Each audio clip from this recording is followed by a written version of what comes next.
Well, hello, everybody.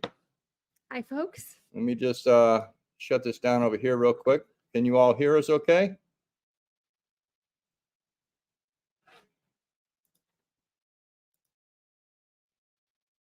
Are you guys hearing us? I don't know. Anyways, we want to say Merry Christmas. Merry Christmas to you all, and we thank you all for being here.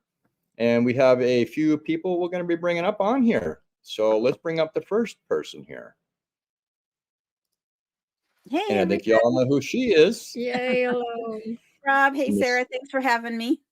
Not a Thanks problem. for coming. Now let me grab the other two troublemakers real quick. Oh, boy. They're real fun. There they are. There they are. Everyone, Merry How are Christmas. you? Merry Christmas indeed. Merry Yeah. Christmas to you all. To everybody. All right, so this is kind of going to be like a regular live that we do. We're just gonna, we'll keep an eye on the chat. But if you have a question for any of us, give us like 2 or 3 thumbs up in a row, so we know that you're trying to ask us a question, and we'll make sure that we grab that comment and check it out. But we're just gonna, talk about different things. We're gonna have a few other folks gonna pop on here and there, and we're just gonna have a fun day. And anybody that's alone, for not that alone, but alone. I'm the only. We want to have you in here so you have somebody to talk to, or to spend time with. That's what we're here for. Just like I just see Sean in Alaska's in here, and he did the same thing. He was with his group for 3 hours. Oh, my God. Oh, goodness. Oh, wow. And I was in there with him for a little bit and popped on with him, and it's a nice community when we can all spend time with one another, whether we're alone or with a group. It's always good to have others around us, especially in the time of holidays. Yeah, this is like a party for us. It is. Yeah. Absolutely. Well, let's see who all's in here so far. Looks like a lot. You guys can scroll through and mention names too. So, Can do. I will warn you. I don't know. I had an issue on another live. See if it's got down by the chat post, if it's got your logo or my logo, because sometimes it'll post as me or you. It won't let me post unless I link my YouTube channel. So I have to figure out how to do that. You're gonna get some more. Connect your YouTube account to the forum. Okay. Well, if you guys, if you scroll through and you see a question or anything, just pipe up. All right. So we got Ace Nope. Hey, Snope, how you doing? We have Billy Sutton. And Billy JR's in the house. Good to see you, JR. Hey, there's Alone's in the chat. Oh, Let's actually, see. They're all I'm just nice scrolling people. through, and there's Homestead in the Woods with D. Good to see you, D. I'm just standing in the back. Deep South Alabama loves your hat, Phyllis. it's not a It's hat, brown. it's a headband, but it is super warm. It's a Christmas present. Mm-hmm. There's adorable. a jacket that goes with it. It is. You guys, Awesome. Phyllis, you really need to put the jacket on just to show them. You do. Oh, I mean, my. it's- Hi, Bron. Run Run free. free. Ashley, Thank you. did you get enough to eat? Oh, there we go. So good. Thank Switching you so much. places. Happy Chappie's in here. And there's Yay. Flat Tire Farm. That's Crystal and Reeve. Good to see you guys in here, Mr. Reeve. Nice. South Cindy Alabama. Paul Squirrel. Davis. Kid. Arlen's in here. Very Happy Chappie. Cindy Squirrel. What is a bunch of people in here? Brook Trout. Nice. On the Rock Homestead. I see we got a number of folks coming over from Sean Alaska's channel. Thank you. Nice. Oh, All right. there you go. Vay's Place. Look at that Oh, coat. look at that coat. Uh, Hang on, let me see if I can figure out how to make this big. So yeah, so people can really see it. there we go. Oh, Look my at that God. coat. Wow, Isn't that's that very fancy. That is Fox. Gives me and- shoulders. Yeah. But, Yeah. but yeah, it's great. And Oh, it's gorgeous. That's what I Oh, it thought. looks warm. Better It's- take it off the cook.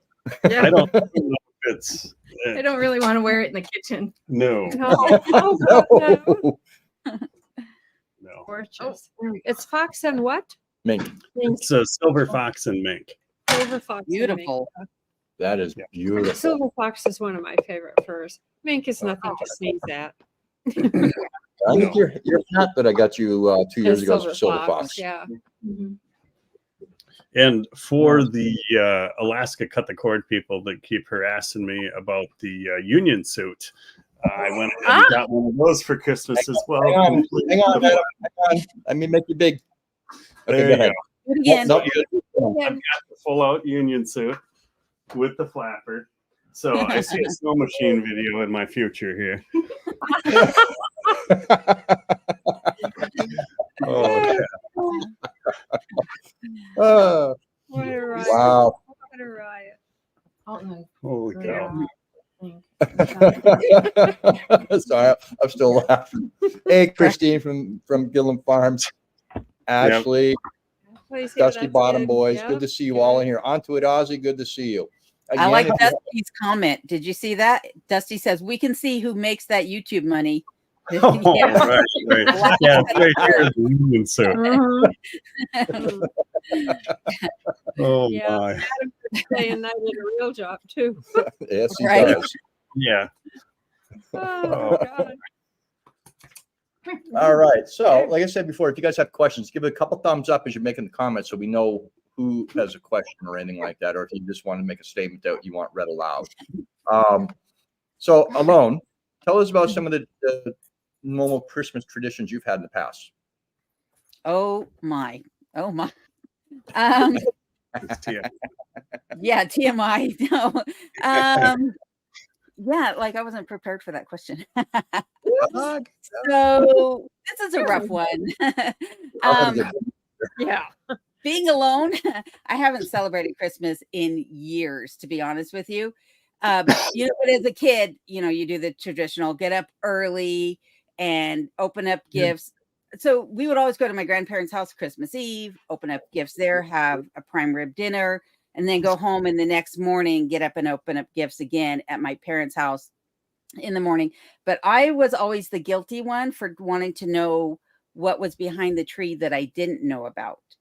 So for those of you who are not familiar with my channel and didn't see last year's Christmas special, you might not know that I didn't talk until I was like 9 years of age, maybe a little bit earlier than that, but I was very late in childhood before I spoke. And so my mom always took me Christmas shopping with her because she was like, well, she can't tell anyone what I'm getting them for Christmas. But it meant I knew everything that was underneath that tree. So when things would show up that I didn't know what was in the wrapping paper, I was usually the one trying to walk behind the tree and shake the package and figure it out, which meant that I was knocking over usually 8-foot tall Christmas trees full of glass ornaments onto a glass tabletop. So that's usually how Christmas went at our house growing up. Nice. Yeah. Nice. Guilty.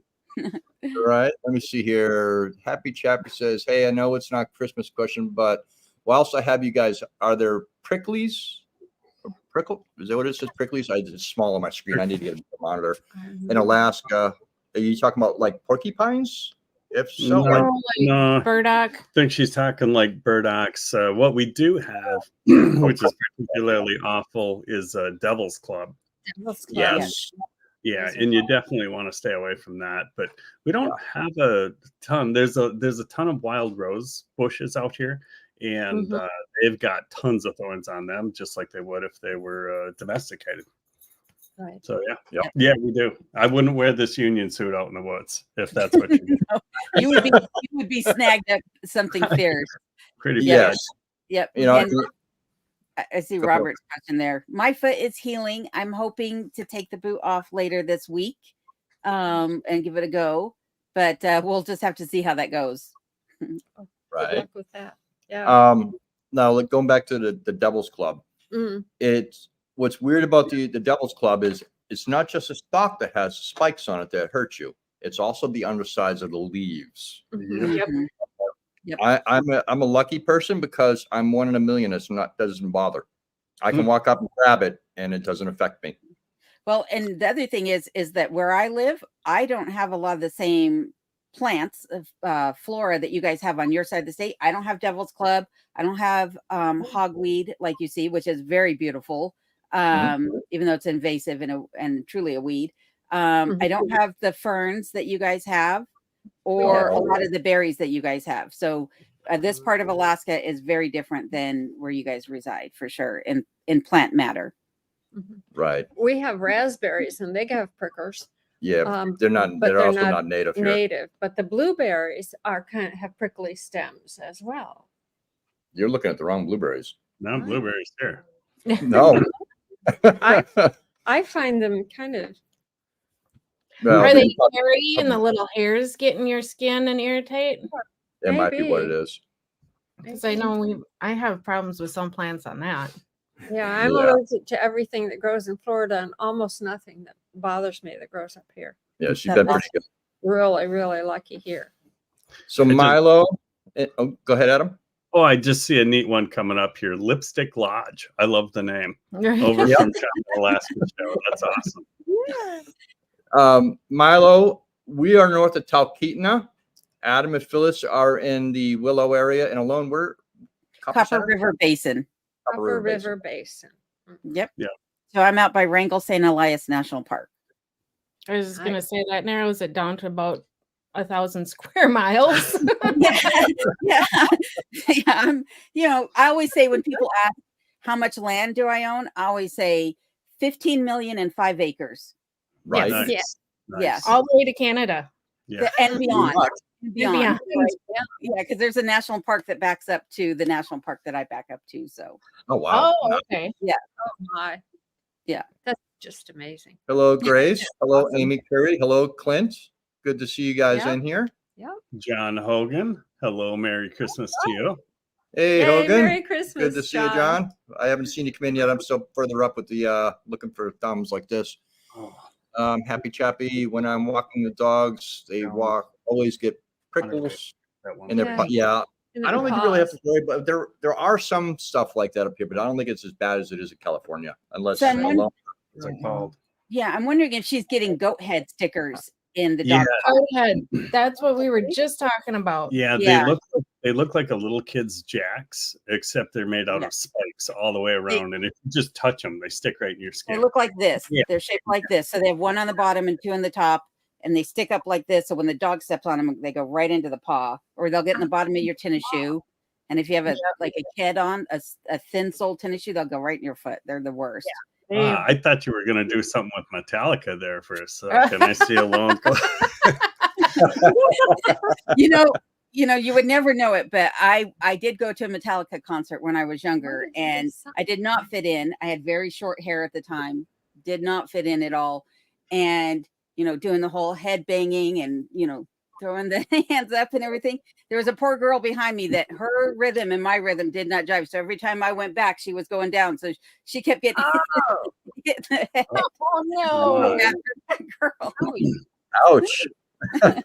But yeah, you would never know it by looking at me that I was at a Metallica concert. Nice. Jenny Parr's in here. Jenny Parr is Yay. actually where my union suit came from. And And the Good chicken job, bag. Dennis.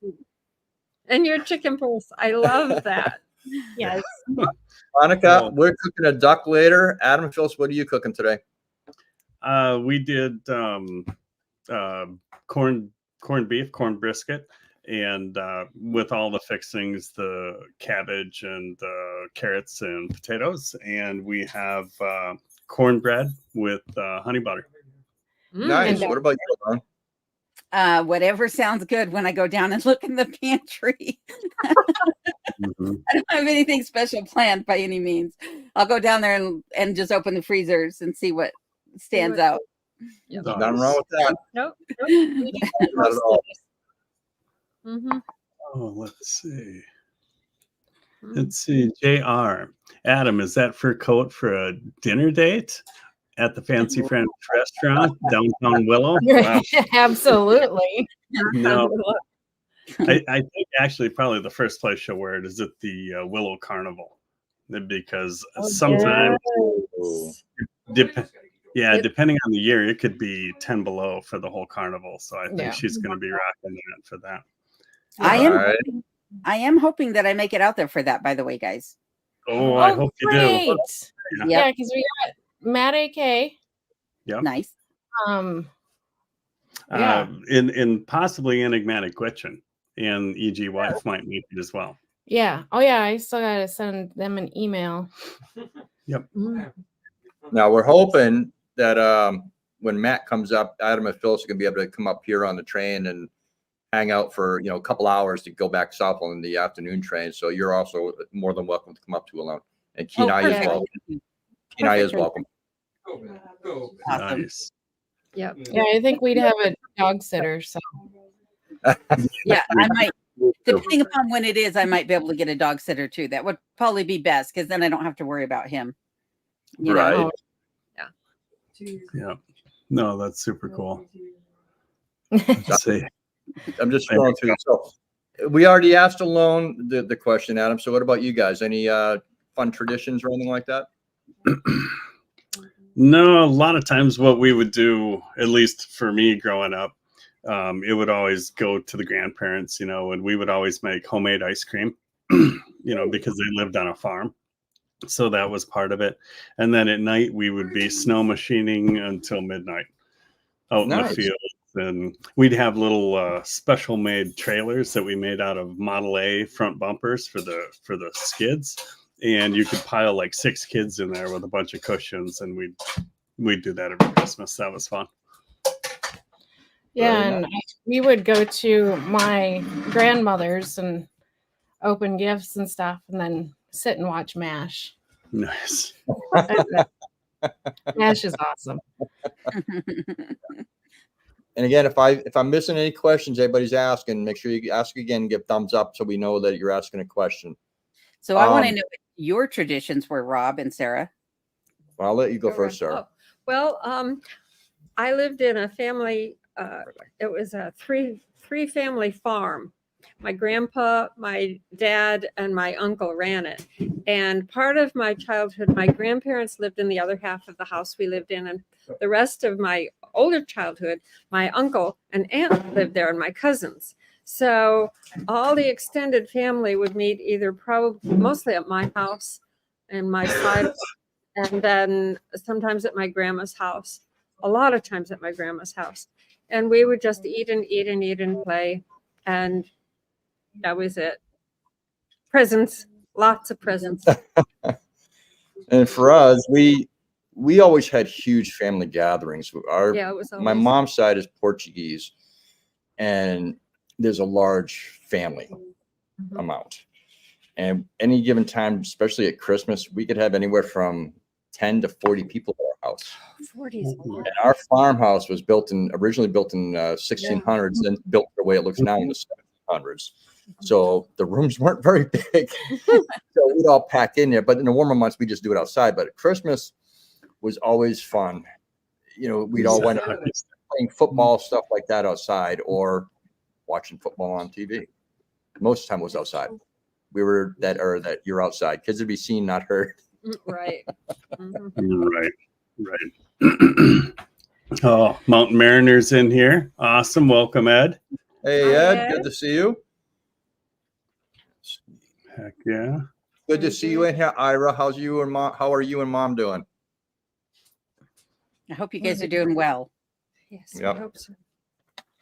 Happy Chappy. Sarah and I do intend to do a live on New Year's. Nice. Yep. Are you going to do it right up till midnight?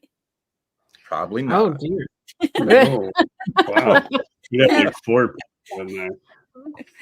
No, we probably have a lot more than that. We might. You never know. All the poor people that I get a lot of people I find that watch our lives after our lives because they're still sleeping. And Right. then that's where most of our views come from, I think, on our lives.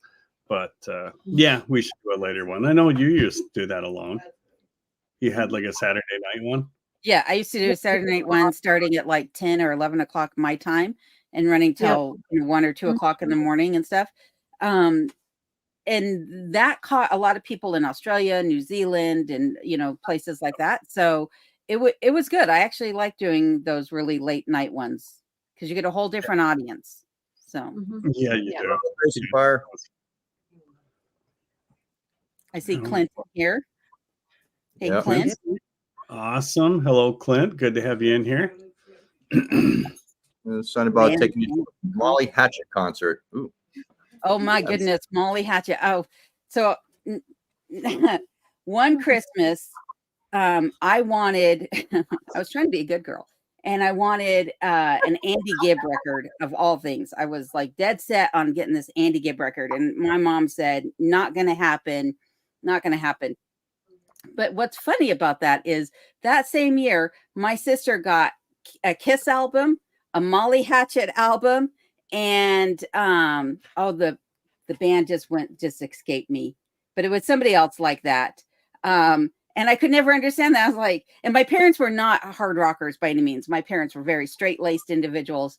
They were listening to Neil Diamond, if that was like the heaviest thing they ever listened to. So I was like, wait, how did my sister get those albums and I couldn't get Andy Gibb? What gives with that? Right, Oh, Molly Hatchet. I hadn't thought about that for decades. That's hilarious. Molly Hatchet, Meatloaf were the other ones big back in those days. Yep. Black Sabbath. Yep. Oh, Yep. All right. So Milo says, has moving to Alaska changed the way you celebrate the holidays with family? For us, definitely, Yeah. because it's We just the don't two have of us the here. and Zeus. Yeah, and Zeus. The rest of my family is either tied between New Hampshire, North Carolina, and Georgia. Sarah's in New York, basically. Yeah, basically New York. How about you, My Adam and cousins are Phyllis? there. I don't know. This is the first year that our son is actually here, because I haven't left Alaska since I moved here about 2.5-3 years ago. So for us, this is kind of a nice one. This is the most like normal. Yeah. This is the closest to normal. Yeah. Otherwise, we pretty much did our own at home anyway. So yeah, it's kind of nice now. Yeah. Yep. And you? What about you, Alone? When the opportunity would arise, I would go down to New Mexico, where I have some family, and see them for the holidays, but that wasn't very often. So a lot of the holidays I was by myself anyhow. My ex-boyfriend at the time, he didn't really celebrate the holidays, and so we didn't celebrate. So to me, Christmas has just been just a day of solitude for the most part. So yeah, I'm celebrating it about like I did. Nice. Yeah. Nice. Are you serious, JR? JR says, Phyllis, did you know I was the chief pilot for 7 years? One of the actors on MASH. Which one? Wow. That's Yeah, awesome. that's pretty cool. JR. Yeah. Holy cow. That's Wow. Yeah. Phyllis is like the #1 MASH fan that's ever been out there. So I never ever missed an episode of MASH. when I was growing up, I wasn't allowed to watch MASH, but my bedroom door, the way my bedroom door was situated, there was a long hallway, and then the TV was at the end of that hallway, like parallel to the hallway. And so I would sit at the end of my bed at night, and as soon as the evening news was over, MASH would come on, and so I'd watch MASH from the end of my bed, and then Soap would come on. Do you remember the show Soap? Oh yeah. Yeah, I've seen it. Yeah, Yeah. I would watch Soap and then Benny Hill. So if my mom heard me say that now, she'd be flabbergasted that I saw any of that growing up. But I watched it all. Oh no. Merry Christmas, Ashley, and happy birthday, Ashley. Oh yes. oh yeah. Yes. Oh, Yes, happy birthday. Yeah. Absolutely. Heck yeah. On to it, Ozzy. We light candles and put them in paper bags and line them up on the streets with them. Yes, Mm-hmm. I've seen that done too. They're called Oh, something. super cool. Yeah. Yeah, they have specific names. I can't remember it It either. escapes me. Yeah. Yeah. Another Lumin- one's Luminaries. Little on the Prairie. Luminarias. Yeah, luminaries. There you go. There you go. Yep. Those are Nice. Hey, beautiful. Rebecca. Well, we don't have a sidewalk, so we're not going to do. No. Yeah, I wouldn't do it here just because of the winds. With my luck, the wind would catch that paper bag and off it'd go. Yep. Right. Yep. I'm Even just though I going. know you weight them down, but still. You do Yeah. still. I'm just checking the chat, see if there's any more questions. Don't forget, if you have a question, give a string of thumbs up in front of your question so it's highlighted for us. You know Yep. what it is. Yeah. Hey, Scott from Rambling with the Brooms. Hey, And Scott. happy chappy. Love your Christmas special, guys. Good. Good. Thanks. Awesome. Benny Hill. Not a big fan of Benny Hill. Really? No. No. And none of the British humor. I don't love- really. I Wait, love. so you don't like Monty Python either? No. Oh. No. See, now I've got the Benny Hill music stuck in my head thanks to you guys. You're welcome. You need to add that in there on one of your videos, Phyllis. No, Yeah, no shot. I'm sure I can figure it out. Oh, thanks, Yeah. fellas. I Yeah. think the fact that I grew up on Monty Python and Benny Hill and things like that explains my sense of humor a lot, probably. It might. Yeah. Oh, let's see. Beto Manske. Merry Christmas from Brazil. Awesome. Well, Merry Christmas. It would be Feliz Navidad. There you are. Yeah. Oh, no, nothing. You know Navidad. Not They speak- in. Oh. Oh, so how do you say it in Portuguese, Rob? I can't remember. I had it the other day. Yeah, the other day someone actually Hold on, posted it for different. us. Yeah. Yeah. Somebody asked me, I'm gonna have a brain fart. And funny thing is, watch this. Oh, where'd they go? I don't know. What are they? What your thought? His marble, maybe. Oh, yeah. You can see them Our leave. friend- Our friend Mary Oh, yes. sent these up to me. Senior Oh. moments. Oh my Oh, goodness. that's cute. awesome. Because I'm always saying I've had a brain fart. Nice. Very cute. For some reason, she didn't send me any. Well, what's that tell you? Right? Watch it. Yeah, you and Adam have to be careful. It's 3 against 2 here. Uh-oh. So I didn't hear what you said. We had a lock up for a second. I Oh, said you and Adam have to be careful. It's 3 against 2. right. Oh, they froze again. Oh, they did. Yeah. Oh, Yeah. Sean is saying the Benny Hill theme is pretty much my life. Ha ha ha. Oh, yeah. Mr. Blige says they love Married with Children. Yes. Yes. There's no way that could air now. No. oh, Most of the shows that aired when we were younger could not not. air now. No. Mm-mm. Right. Right. The weirdest thing is I can't think of the wife's name, but she starred as one of the ladies in Sons of Anarchy. Oh, And yeah. it took my brain a long time to go from was it Peg Peg. Yeah. Bundy to this lady in Sons of Anarchy. It messed with my head. Like every time you saw her, you thought she was going to do a Peg Bundy moment. Yeah. Yeah. Yeah. The asses in the food. Yeah, that's Yeah. Katie Seagal. Yeah. Yes, Katie Katie Seagal. Seagal. That's right. Let's see. I see Milo on the ready has a question. Do you see that one? No, I'm probably way behind. JR remembers soap. Rebecca has a question. Rebecca touched by yarn. Hey, I'm working my way down. It's snowing here. How about you guys?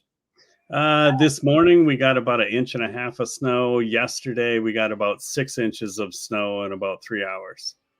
Oh How wow. about you, Alone? bit of So snow. I got I don't know. Yesterday I didn't really go outside a whole lot. The day before there, I got about 8 to 9 inches of snow and had the power out for 24 hours. And then today it wasn't supposed to snow, but it is now. Oh, And I Yeah, think it's we supposed to snow through tomorrow morning. Yeah, we weren't supposed to have snow. It's snowing just a little bit right now. Right. All right. And Milo says, I asked the question because family has moved away from the Phoenix, Arizona area, and I have opportunity to move to 10 remote acres in Alaska. Very If you nice. got no abilities, goodness. do it. yeah. I'd really want to see those 10 remote acres when there isn't snow before I Yes. would commit Yeah, to that. Yep. Uh, Yeah. because if it's anywhere near a swamp or a river, I'd stay in Arizona first. Yeah. And So, if there's black spruce, a lot of black spruce on that property, the Yeah. chances are that water or that ground is very saturated and Yep. not going to be pleasant many, many months out of the year. no. And definitely. mosquitoes. And Thank you. mosquitoes. Thank Absolutely. you, Beto. Feliz Natal. Please not. Ah, there you go. Oh, Obrigado. Natal. Did you have to take one of those mints to remember that, Rob? No, posted it. I'm sorry, my is horrible. My grandfather taught me a little bit when I was a kid growing up, and I cannot remember much. Oh, gotcha. All right, and Navy Dave says, "What is everyone's power setup out there?" Well, I'll start. I have a battery bank of lithium. I got 400 amp hours, 24 volts with a 3,000 watt inverter, and we run straight 24 lighting in the house except for 2 lights. We have backup generators. We have mostly gas. I do have a diesel that needs to be rebuilt, and we're looking to find a bigger diesel. Adam? We've got a 4-panel solar system with 4. They're flooded batteries. They're not the lithium. I wish they were. And we have generator backup. Since we built the new outhouse, we have one larger generator in the center of the property that covers both the shop and the house. And alone, I can answer yours for you. Yours is just intermittent. Mine is hit or miss. I'm on the hit or miss system here, which means that I'm lucky if I have power. I don't have any backup generators, no solar, no USBs or anything like that, nothing. And I don't really plan on having any either. Like if the power goes out here, the power goes out here. The only things that I have in my cabin that are dependent upon electricity would be my lights, which I could care less if the lights are on or not. I know a lot of people couldn't live in the darkness, but I don't mind. My freezers, which I could shove outside in the winter months if I needed to, and my computer, which I just need for YouTube. So I'm not interested in getting any backup power. It doesn't matter to me. It's nice to have when it happens, but if it doesn't happen, it's not a big deal in my world. So Right. And we do have solar, and we've only got 6 panels here. I forgot to mention that too. No, but it works all summer. I mean, Yeah. we don't have to use the generator, so summer's quiet. yeah. Right. John says, "Are you planning on staying in Alaska?" And Blazing Saddles would never make it today. No. No. Not sure what you mean. Planning and making. If he's asking whether or not we're planning on staying in Alaska, absolutely. If I never go back to Wisconsin, I'm good to go with that. Yep. Exactly. Yep. And I have no intentions on ever leaving Alaska. Not even to visit family. No offense to my family, but they can come see me. Yeah. That's about it for me. I'm here. Yeah. That's 23 episode 1 for a new TV program called Living in Alaska. Yeah. There you go. The problem is with most of these TV shows, they put people on there that shouldn't be on there. We were passed up by a show that was interviewing people on the train for people that didn't use the whistle stop. Right. Yeah. And I got approached by a channel. I think it was called Love Off Grid or something like that, which I had to laugh about because I was like, first off, I'm not really off grid. I do have electric running into my cabin. The only thing that's off grid is my water. But I was like, I'm also not looking for love. So I don't think that's going to work. You don't qualify. No. No. I've already got it right here. Oh, Uh, holy. yes, Everybody's the whole family would be banned right now. Right. Absolutely. Absolutely. I don't remember that show. What All in the Family? Oh, is that Archie Bunker? Oh, yeah. Yeah. For sure.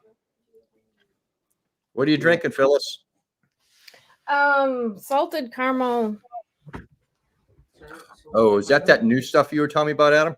Yeah, it's Pennsylvania Dutch salted caramel cream liqueur. Oh, that sounds good. Oh, it's That's- amazing. It is good. When he was telling me about it, I was like, oh. Mm-hmm. And it's not overly expensive either, is it? It's like $19 a bottle. Oh, that's not terrible. But Not up here anyway. after That's you not- drink the bottle, you forgot what you spent on it anyway. So we're good to go. Let's see. Lipstick says 300 watt or 3,000 watt inverter. Two Yeah. Jennies. Good. Yep. If one breaks down, you have a spare. Oh, look at that. Which one's that? Always need a- That is a It's not Pomeranian. ours. No, it's not ours. No, we don't need Oh, it it's for it. Husky. His name is Scurvy. Scurvy. Scurvy. He doesn't even know it. Oh, he's a cutie pie. Hang on. Let me get Wait, back oh, here. Come back. Oh, Sid, come back. I'm coming. No. Is it a Pomsky? Yeah. It's a Pomsky. And he's Oh, so cute. look at that face. Wait, you're being serious. That dog is part Pomeranian and Husky? Yes. You never heard of a Pomsky? That's No. That's why I can just Oh, pick 'em yeah. up. They're cute. So if That's you why guys, what did? that's why I could just pick him up and hold him like this. Because he's just a little guy. But then you get someone like Fluger, and you gotta actually kind of work for it a little bit. He's a little bit bigger. Look at his face. He's like, put me down. Yeah. Oh, that's a baby dog. Yeah. He's a little fatty. And Blue Yeah, is I live a sheltered life. There's a lot of things I probably have never heard of. I don't think I could actually pick Kenai up. No, no, probably not.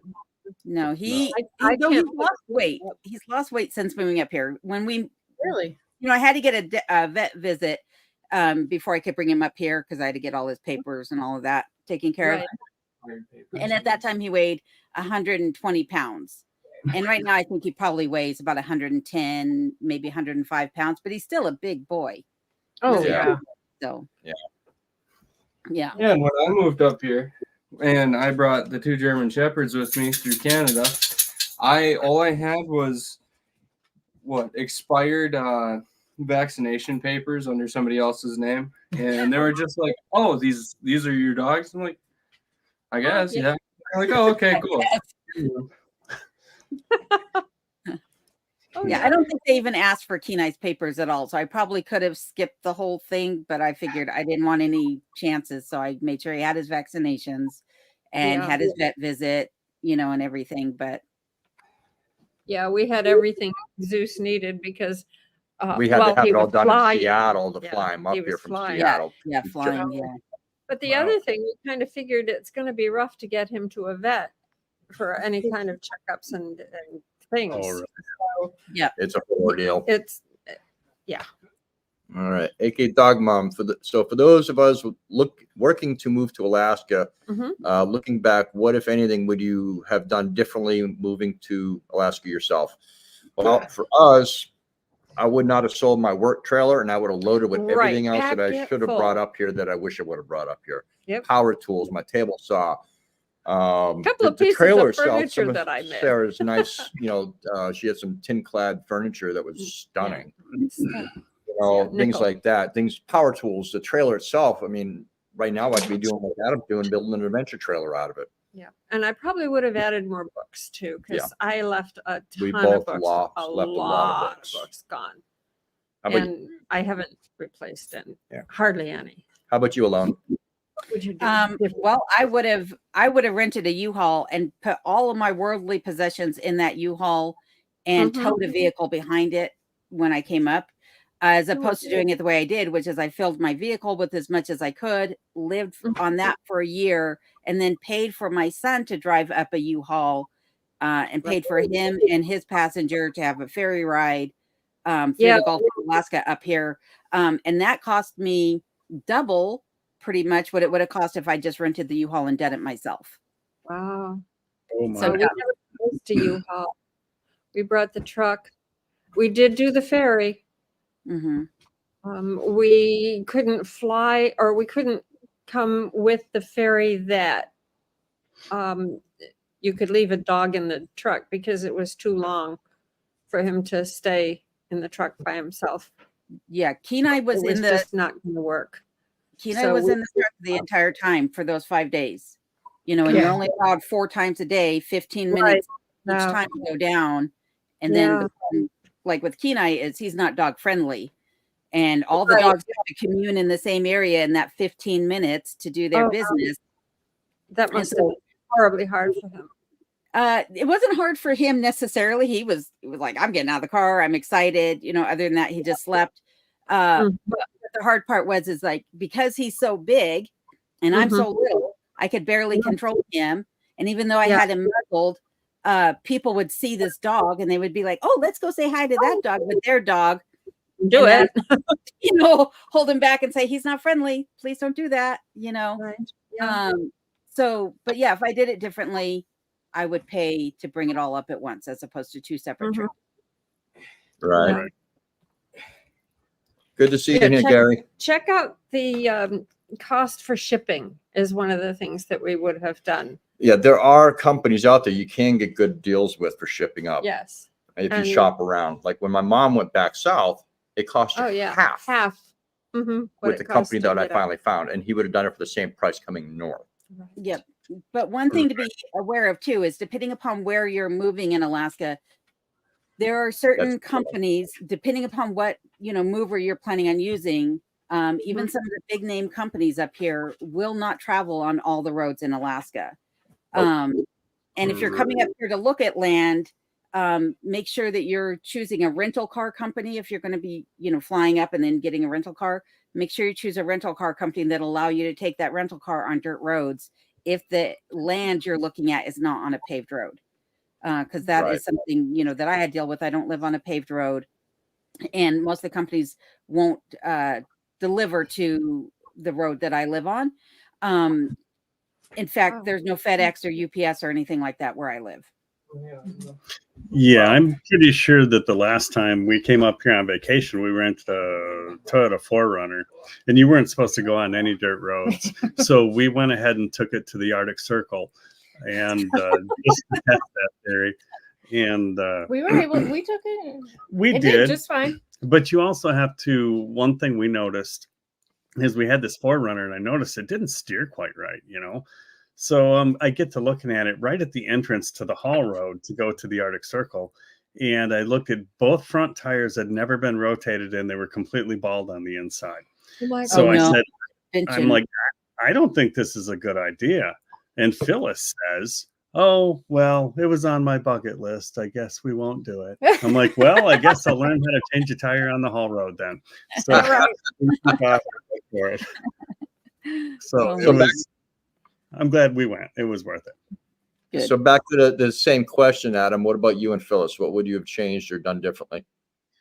The only thing I wish we would have done, we had a great plan for, I had a Volkswagen Passat TDI, and we were going to put all the guns and ammo in that. And Phyllis and Jen were going to go one way, and I was going to go through Canada. But Canada wouldn't let you through because of this and that. And it was full COVID time. So I sold my skid steer and all the attachments and the trailer that went with it. And I wish at this point that I would have paid the extra $8,000 to get it here on the barge, because the same skid steer with all the attachments in Alaska is about $60,000, and I sold it for $50,000. So I missed that most of all. Other than that, the only thing we brought that was just a total waste of time, but it was me. It didn't sell at the garage sale. I brought an old table saw, total waste of time. I gave that away. Otherwise, everything else we've used. It's been pretty good. Nice. People recommend that you look at your property in several seasons before you make a firm decision. Yes. And we looked at ours and we just said, this is it. And we made an offer the next day, and it was the most beautiful day of the year. But we happened to be extremely lucky. We were told it was going to be wet down by the tracks. And it wasn't when we got here, but it has been wet lots of times. But once you get past that low part down by the tracks and up onto our property, it's not bad. It's perfect. We didn't have to worry about our 4 acres here because we are high up on a hill, so we didn't have to worry about that aspect of it. Right. Yep. Yeah, Same but with for you guys, it's kind of cheating, because if you wanted to know what your property looked like, you could just watch the TV show that it was on. Right. Right. Well, and it's funny because the day we looked at it and we made the offer, they're like, oh, and so the house was on the show. Right. And so I've never seen it. I've seen it before. And then we went back to the Airbnb in Talkeetna. And binge I found it on Amazon. I had to purchase it, and I said, okay, season 1, episode 1, let's watch it. We did. Because we still had 3 more days in town before we went back to Florida. So we just binge watched that for a while. Nice. And I did choose Talkeetna because I'm artsy fartsy. Yeah, she likes the art stuff, and I do too. And it's a good fit for me. So I have a question for Adam and Phyllis, though, about looking at your property. What time of year did you look at your property, and did you only look at it the once, or did you see it a couple of times before you made an offer? Where we screwed up, we looked at it in June, and it was absolute beautiful weather. Everything was beautiful. There was no signs that anything could possibly go wrong with flooding. But we didn't do our own research and find out what it was actually like when it rained. We didn't know enough about Alaska, right? Because if you go up Hatcher's Pass, all those mountains, when it rains there, it goes past the front of our house, and sometimes through our yard. Yeah. And it was absolutely beautiful, sunny, never raining. It was great. After that, well, it was a different story. After we closed. Yeah, so that's where the next place, because this is not our forever home. The next place that we go, if I can't see a river with a telescope, that's close enough. Anywhere near any river of any kind. They're super unpredictable here, and the mountains cause their own weather patterns. And that's why we do the Snow Pole Challenge, because it's so wildly different in the 3 different places that we live that you never can tell. No, So you never know what's going to happen. no. Boy. Yeah, we were just lucky because we only looked at one property in real life, and we only looked at it the one day, and we said, "This is it." And we did drive by some of the other places we were going to take the real estate agent. We just knew, you guys know. I mean, you know that when you walk on a certain property, it's like, home. That's it. Yeah. And we've had nothing to dissuade us.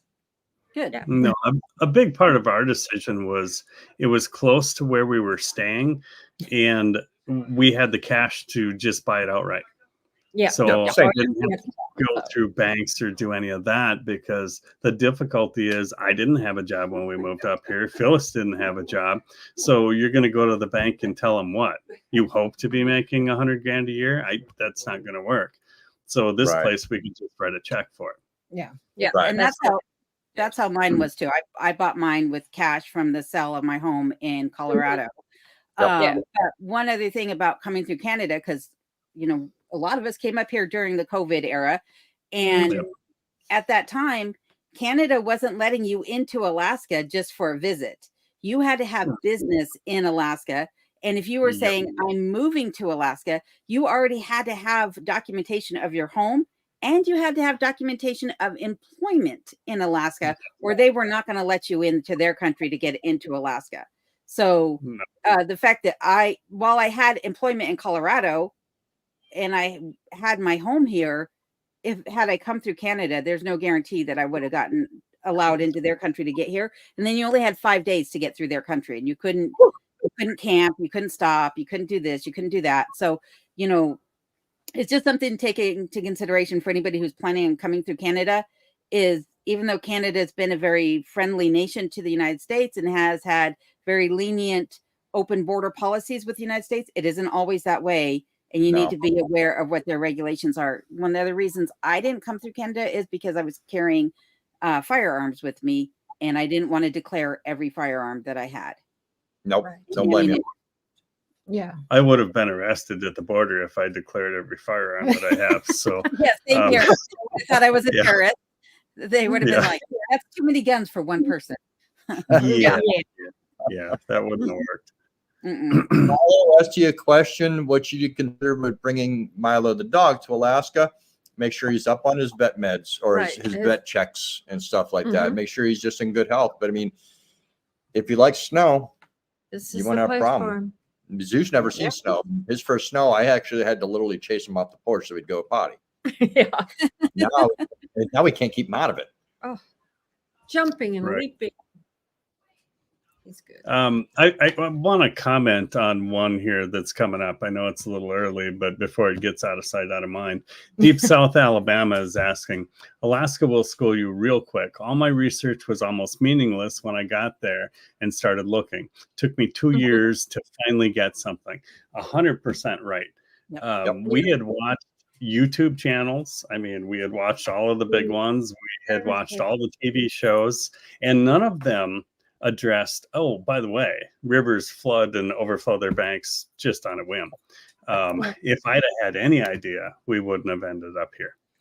But the other thing that some of those shows and the TV shows, or the channels and TV shows, don't show is Most of them are a lot closer to town than they want you to think. Right. Yes. Yeah, Uh, yeah, it's true. So I mean, yeah, we could say we're way out there, but we're still only a half hour to Walmart. Yeah. And it's Yeah, even though we're off grid and all that, we're a little further than that from Walmart. a little Yeah. bit, yes. Just a touch. Yeah. Not as bad as Alone. No, No, No, but Alone is at a minimum on the road system. right. Yeah. Where Yes. if she's out of something, she can go and get it. You guys, it takes some planning and some knowing what the train schedule is to even hope to leave your property, unless you want to. Or good friends such as yourselves that have helped us out in the past. oh yeah, and Yeah. from the train, we find the train to be extremely helpful. Yep. And they're Oh, very, very good about taking care of and kind of protective of their off-gridders. Yep. Oh yeah, Awesome. and I've been on it. The train. I mean, they welcome you like you've been riding the train since you were 6, Rob and Sarah. Yeah, They're, they do. they're super Yeah. nice. Now Mary's becoming a regular at my work, stopping to pick up stuff for you. Oh, It's- Yes. Yeah, we had stuff down at Adam's shop waiting for her to come up on the Right. train for us. Mary's been a blessing to us. It's, Oh, to go she's shopping for amazing. us. Yeah. We'll have her bring or send up produce and stuff like that once a month. So we have good fresh greens for salads, stuff Every like that. once in a while. And yeah. she'll go down to Adam's place and pick up things that we need from them. And toss them on the train. Yep. And everybody lets the train know, and they stop and toss things off, and we pick Yeah. them up and come home. And unfortunately, they have mishaps. They do occasionally. There's yeah. an amazing artist that lives north of us named Shannon Absolutely. Cartwright. And unfortunately, we got all her mail and her Christmas goodies.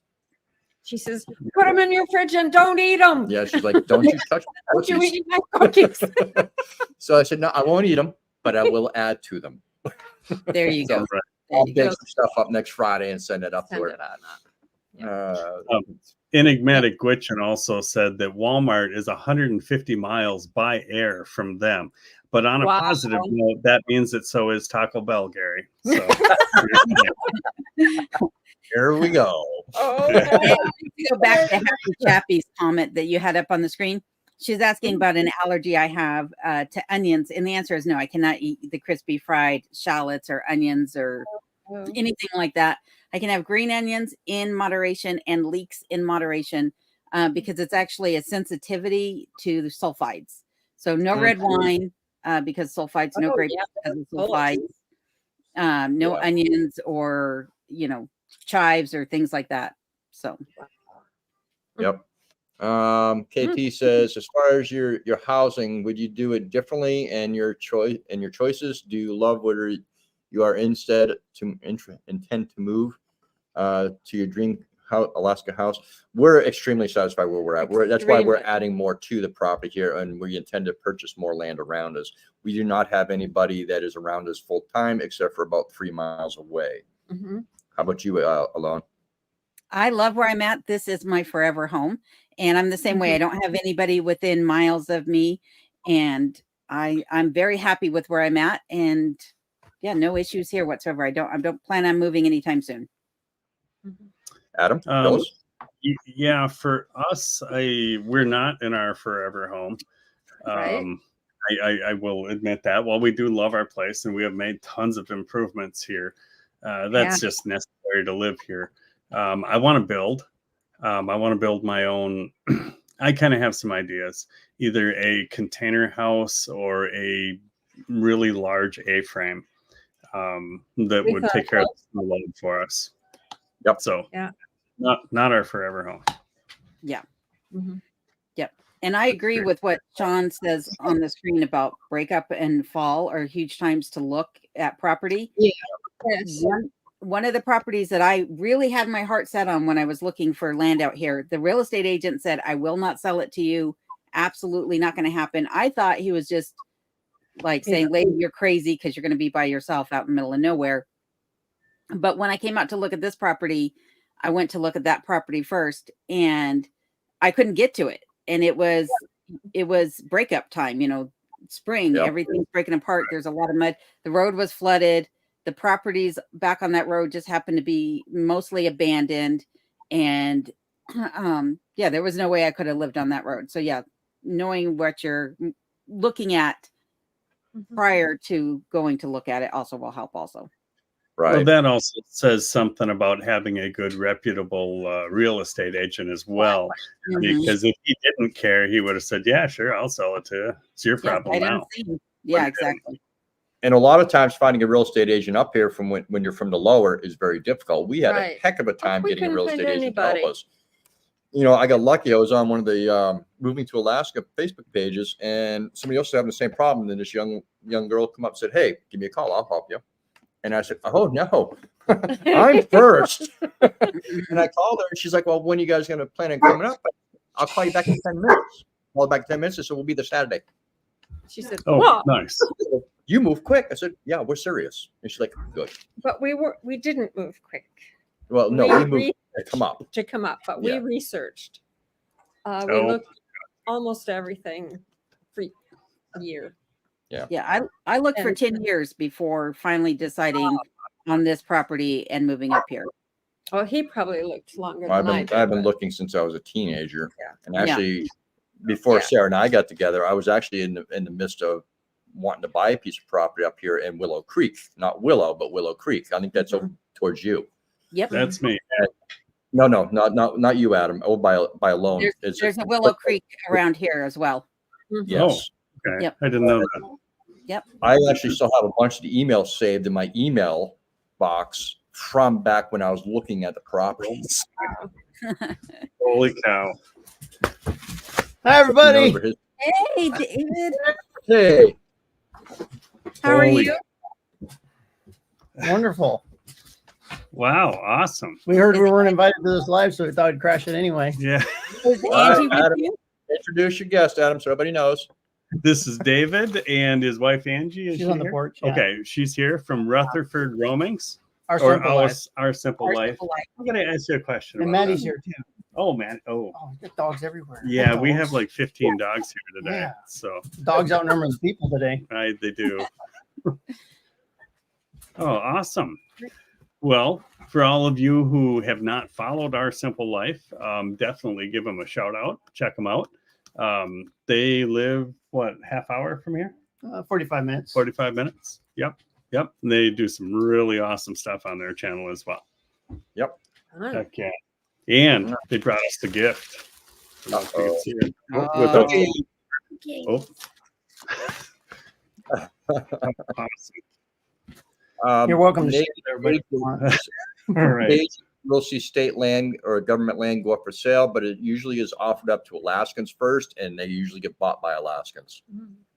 So you have There's to be- actually there's some rules that go along with that as well.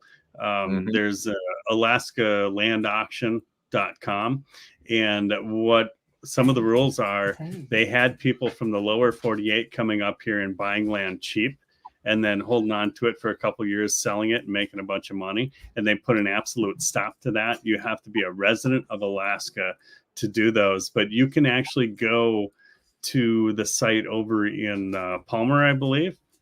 And they have a thing here where you can go where there's state land and they will give you the markers so you can stake out your own land, and they'll let you make an offer on that land.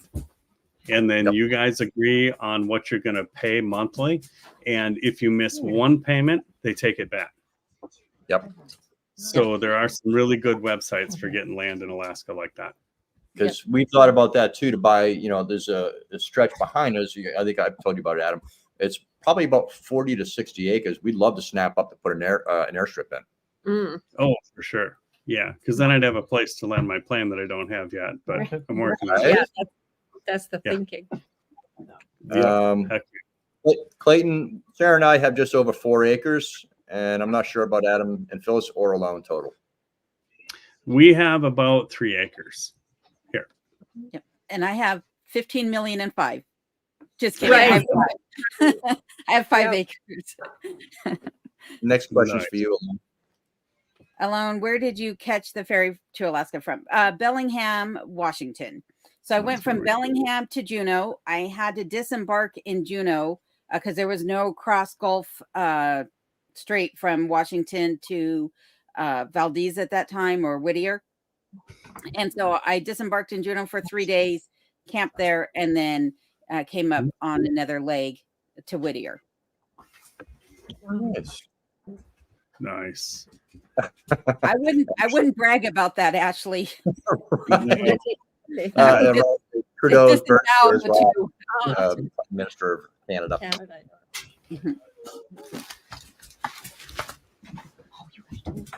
And we have Angie here now from Our Simple Life, decorated to the nines. I'm trying to see if I get caught up on all the comments, if there's anything I need to grab out. No, cannot see Russia from here. No, you can't see Russia from here. We're all too far inland. Yeah. Mm-hmm. Yeah, by hundreds of miles, actually. Yeah. It's quite far from here. Monica says, alone, when can we send packages to you again? Well, you can send packages anytime. I just need to know that you've sent one. And maybe if you have tracking, so I can be on the lookout for it. Because I will make an effort to get to the post office if I know there's a package there. Otherwise, I'm not going. And they'll only hold packages for 2 weeks. Right. So until at least April 1st, that'll be the rule. If you call them at the post office and say you're trying to get in, will they hold it an extra day or so? Will they work with you that way?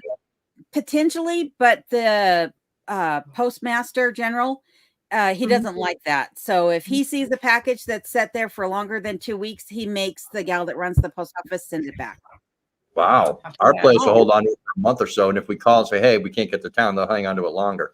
Yeah. But also we have people in town who can pick Grab it up for us. and that helps tremendously. Yeah. Networking is a huge benefit up here. Yeah. And someone told me to turn on informed delivery, but unfortunately the post office that I use does not have informed delivery available. Oh, wow. Yeah, I've always had informed delivery, never had a problem with it. Still use it. Yeah, because we only have one person working our post office. Well, it should be done when it's scanned through the system in Anchorage. Yeah, it doesn't. They say, I've tried it multiple times going onto the USPS website, and it says your location is not available for informed delivery. Wow, that's too bad. Yeah. Minimal brain cells. Yeah, AK Dog Mom 3 has a comment up here. It's a good one. We learned our lesson already. Bought sight unseen, already sold it. LOL. Yeah, you got to be careful with that. I met a couple this summer who did the same thing, bought a place sight unseen, and they'd only been there for 7 days and were already trying to figure out how to get out of it because it was so bad. You know, sometimes it's not even the land. It's like we talked about in one of the more recent live streams that one of you guys had about you get into these properties, especially these ones that sit further out, and you can't afford to move the stuff out with you when you leave. It took you forever to get that stuff there. And so a lot of times you're inheriting other people's junk or we have food, furniture, stuff up here.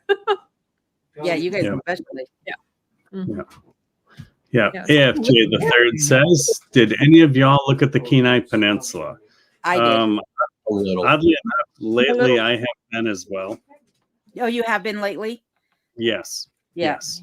Yeah. And it's all, for me, it's job based. If I say end up on the slope or something, then it doesn't matter where we live. We can live anywhere we want in Alaska as long as I can get out once every 2 weeks. Whereas right now I'm kind of stuck. Yeah. So. I looked at the Kenai Peninsula, but one of the reasons I decided against it was because the properties that were for sale for the most part at the time I was looking were all in marshy areas. And I wasn't willing to build in a marsh. So right. Good plan. Flat Tire Farm says we're homesteading on 40 acres in Willow and we need room for more goats. Huh. I just saw a meme about that. I'll find that and send that to you there, Crystal. Milo on the ready. Will it be better to bring materials with me or get them there, such as plywood and such? It's gonna cost too much in shipping. It won't. Yeah. It won't. Well, not necessarily. So I Yeah. know an individual who bought a still building from Miracle Trust down in the lower 48, and he drove it up himself. I don't remember if he drove it up through Canada or then barged it from Washington to here. But it cost him about, I think, 2/3 of what it would have cost him to buy the same building up here, even with shipping. Wow. Himself on his flatbed.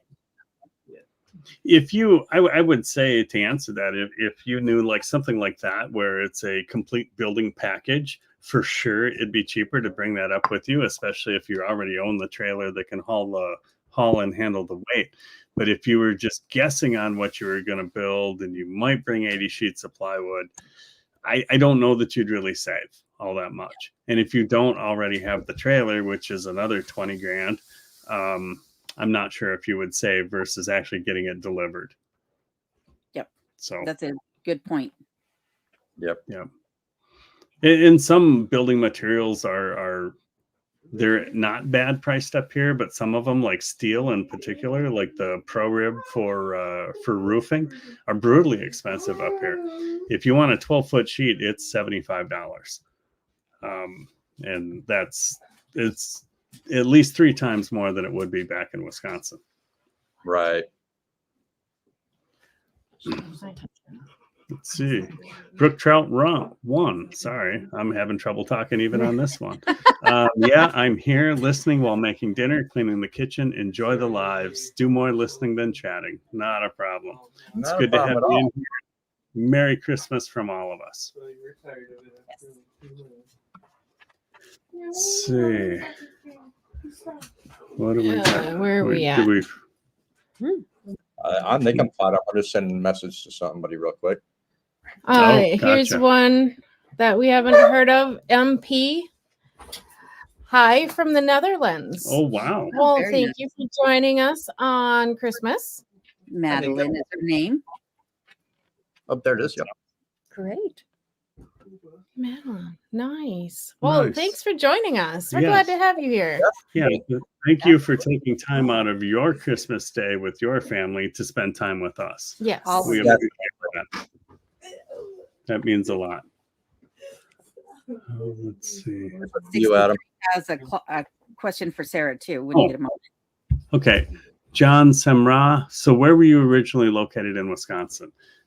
We came from Prairie Farm, Wisconsin, which is kind of northwest.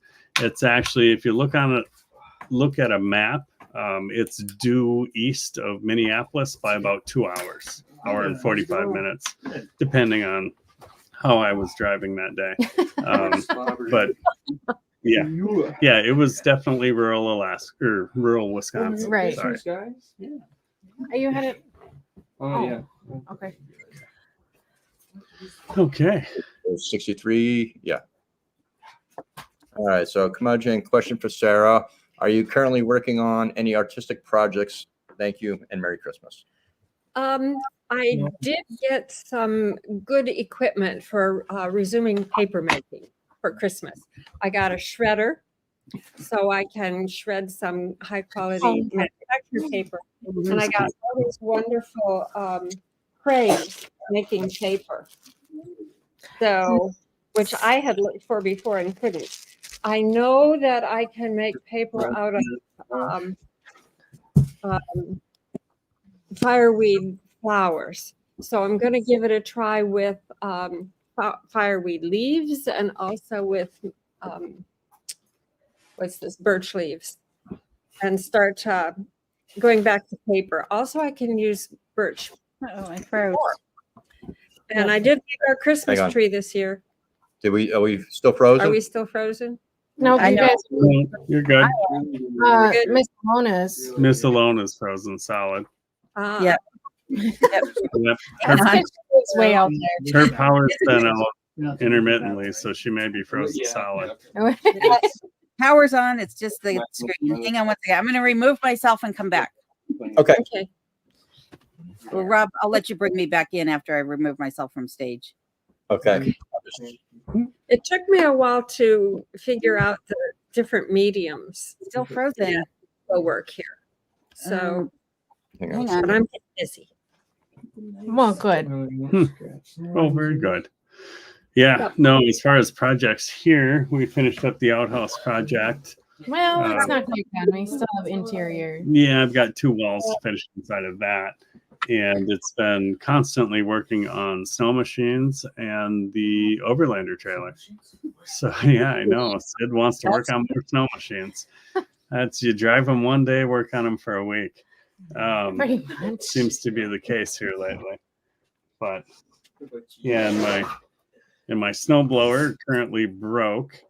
It started puking oil out of the rear main seal, and it turns out one of the permanent magnets in the flywheel decided to go its own way and grind itself up and take out the rear main seal. So, Thank you, Ed. Alone's trying to come back in. Are you there alone, or are you solving issues? I am with it? here. I'm just going to try to fix the camera real quick. Oh, Okay. that's kind of cool. Oh, yeah. Yeah, When it's Alone was speaking, it would like a speaker around her. Yeah. Hogan alone is actually all 3 of these groups that were here all pretty much moved up here at the same time. Really close time wise. yes. We got here in August. I think you guys got here in August too, didn't you, Adam, Phyllis? June. June 21st. How about you, No. Alone? 14th. The end 14th. of August 26th, I believe, of 2021. So we all got here within a month of each other. Within a month of each other. Oh, Yeah. wow. How weird is that? That we all get here within a month of each other and we all end up being friends like this. And then sitting in the YouTube chat together on Christmas. Exactly. Ah. Yeah, that's awesome. Welcome back, Ed. Hey, Ed's back in there. And now he's down to 1 hockey stick. What does this mean? Is that a hockey stick or like some kind of a sword, Ed? I think it's party blower. The party.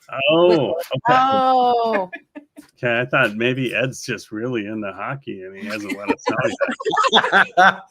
That's one of those beep when you blow in them. Okay, okay. right. I'm sure he'll let me know now. Can you see that one alone? Yeah. So KT's asking if I intend to get a generator, and the answer to that is no, I don't. I don't actually intend to get a generator, solar or otherwise. So my ultimate goal is to rid myself of electrical appliances, live more of an old-fashioned pioneer lifestyle. If I had to use nothing but oil lamps and candles, I would be absolutely okay with that. I was explaining earlier that currently I have very little electrical needs here in the cabin. My computer system, the lights, and my freezers. My freezers eventually might get moved outside and, just in the summertime require electricity. And if the lights went out like they did yesterday, it doesn't bother me one bit to just use natural light or sit in the dark. I'm not Nice. affected by it. So Right. To answer your question, Joan, that we call them snow machines, sleds, or snow goes. That's what we call them. I don't know about anybody else. Yeah. Yeah. Up here, that was one of my more difficult things to get over moving from Alaska from Wisconsin to Alaska is they call them snow machines. Well, in my experience, a snow machine makes snow. Yes, that's so is kind of- mine. and if you look on the title for the snowmobile, it says snowmobile on it. But try to convince any Alaskan of that fact, and those are words. That's how we know you're an outsider. Exactly. Yeah. It's like a test up here if you call it a snow machine and then there's certain areas, I want to say out by Bethel or way far north where they're actually called snow goes. And I don't know why. Yep. They go on the snow. It's something that just stuck years ago and it never changed. Right. Don't know Hey, why. Ruby at Rushing Wind Mountain. Good to see you. Okay, guys. So I have one more person to pop on here real quick. Uh-oh. Let's say hi to the my kilted Alaskan friend here, Sean in Alaska. hey, Sean. Sean. How are you guys doing? I feel like there should have been Benny Hill music come on when you popped out there. Now it's in my head. Merry Christmas. Merry Merry Christmas. Christmas, guys. Merry Christmas. Oh my. So, if anybody has any questions they'd like to ask Sean, please feel free to ask. And again, give a couple thumbs up so we can get the attention on that thumbs up, so we know you're asking something. Oh, definitely. Yeah. Oh, Sean, how was your day been? It was busy. It was nice, relaxing in the morning, and then I just did that long live that I do every Christmas Day, and that was a ton of fun. So those are always good. I love them. I only do lives this time of year, obviously, because I'm on the Kenai, and my internet is right here. So when the fish are in the river, the people are down here, and I can't really stream. So Oh, Yeah. Gotcha. Yeah, our internet slows way down in the summer too because so many people come up to Willow and it just Yeah, they're fishing and they're in cabins. So Yeah. yeah. Let's see. John Hogan says, I know Robert very well. I was fortunate enough to meet and have dinner with Adam and Phyllis. Great people. Not just great, but real, true people that are comfortable to be around. oh Thank you. And those Yeah. that don't know, John is one of my closest friends back in Florida. He's family to me. He's my brother. And he's not a bad shot either. No. A long story behind that. One of these days, when next time Hogan's up here, we'll sit down and we'll tell you guys about that one. there you go. Right. So, Oh, Sean, for the folks in our chat that don't know you, tell them where you're from, where you're at. So I live on, and the question came up earlier, I actually live on the Kenai Peninsula. So I am outside of Soldotna by about 16 miles off grid. But like they were saying earlier, I drive back and forth to work every day. So, again, I may be off grid, but Robert, you're the only one that's in here. You and Sarah are the only ones that are in here that are really off the road system per se. right. Yeah.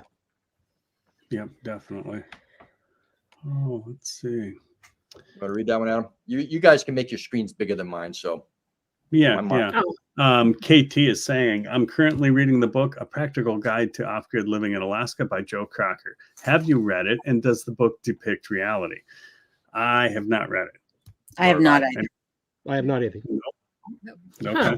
Nope. We're I gonna will- Yeah, I will say It though, looked- that everything that I read before I came up here, Throw it pretty away. much you could have thrown away. Yeah, because until you're actually here, and like we're all from different locations in Alaska, and I'm in the banana belt. I mean, I'm in an area that's generally warmer than all of you. But Mhm. we were talking earlier today, Robert, and your temperature is much warmer right now than mine is. So yeah, we're actually currently sitting at 15.4. yeah, and I'm at, I don't know, I think I'm at 12 right now. So Yes. Right. Wow. Negative 20. Yeah, I don't know where we're at. Negative Phyllis, 27. do you know where we're at? How about you alone? You tend to have the coldest temperatures of all of us. I think it was like Yeah. 13 weeks ago. So if I look at one device, it says 21 degrees, which I know is not accurate. Usually I'm about 5 to 7 degrees less than that. And if I look at the other one, which it's not going to give me a location now. Here, 1 second. So I have two devices here. Sorry about that. The other one says also 21 degrees. So I would say I'm probably about 15 degrees outside right now. They're about the same as us. It's not bad. and you Yeah. said Look at our we were temperatures. what when you came up? We were like 10, 11 coming up. It's 7 in Marcella right now. Yeah. Oh my. Yeah, it's Temp is not- dropping here today. It's supposed to get Yeah, the sun's coming out. That's why. yeah. It's supposed to get much colder here tonight on into tomorrow. It's still yeah, we're snowing. supposed to be like 12 below tonight. So Yeah. Yeah. There's Yeah. definitely a cold Yeah. front coming through for sure because I'm supposed to be in the negatives for a few days this week as well. Yeah. So, Yeah, we've been snowing pretty much off and on for the last 3 days, and it's still going pretty good out there. Sean, Really? how much snow do you have on the ground out at your property? I'm looking out the window now and probably close to 2 feet on the ground right now. But we had a bunch early and then we had some warm weather, melted it down. But I'm looking at with the last storm that we had come through, we got like 6 inches the other day. And so I'm at about 2 feet. Nice. Yeah, we're sitting right around that 30-inch mark, but it's kind of the other thing I've noticed up here since we built the snow pole is how much the snow actually settles. So we had 30 inches a week ago. We got six inches of snow, and we still have 30 inches. It settled that 6 inches over that short a period of time. One of the Yep. issues that I have is that it rains on top of the snow. So then that compacts the snow quite a bit. Or it'll come yeah. up and it'll melt the snow down. Because I'm sitting at about 30 inches at the snow pole right now as well. We're just over 36 inches. Again, I've been trying to keep measuring. Every time I go out there, it sinks. So it's just like I take a little bit of a measurement and then it comes out. And by the time I get out there again, it sinks. Our Yep. total, I think right now is about 7.5 feet, almost 8 feet, but it's compacted down to 36 on the ground, 38 on the ground.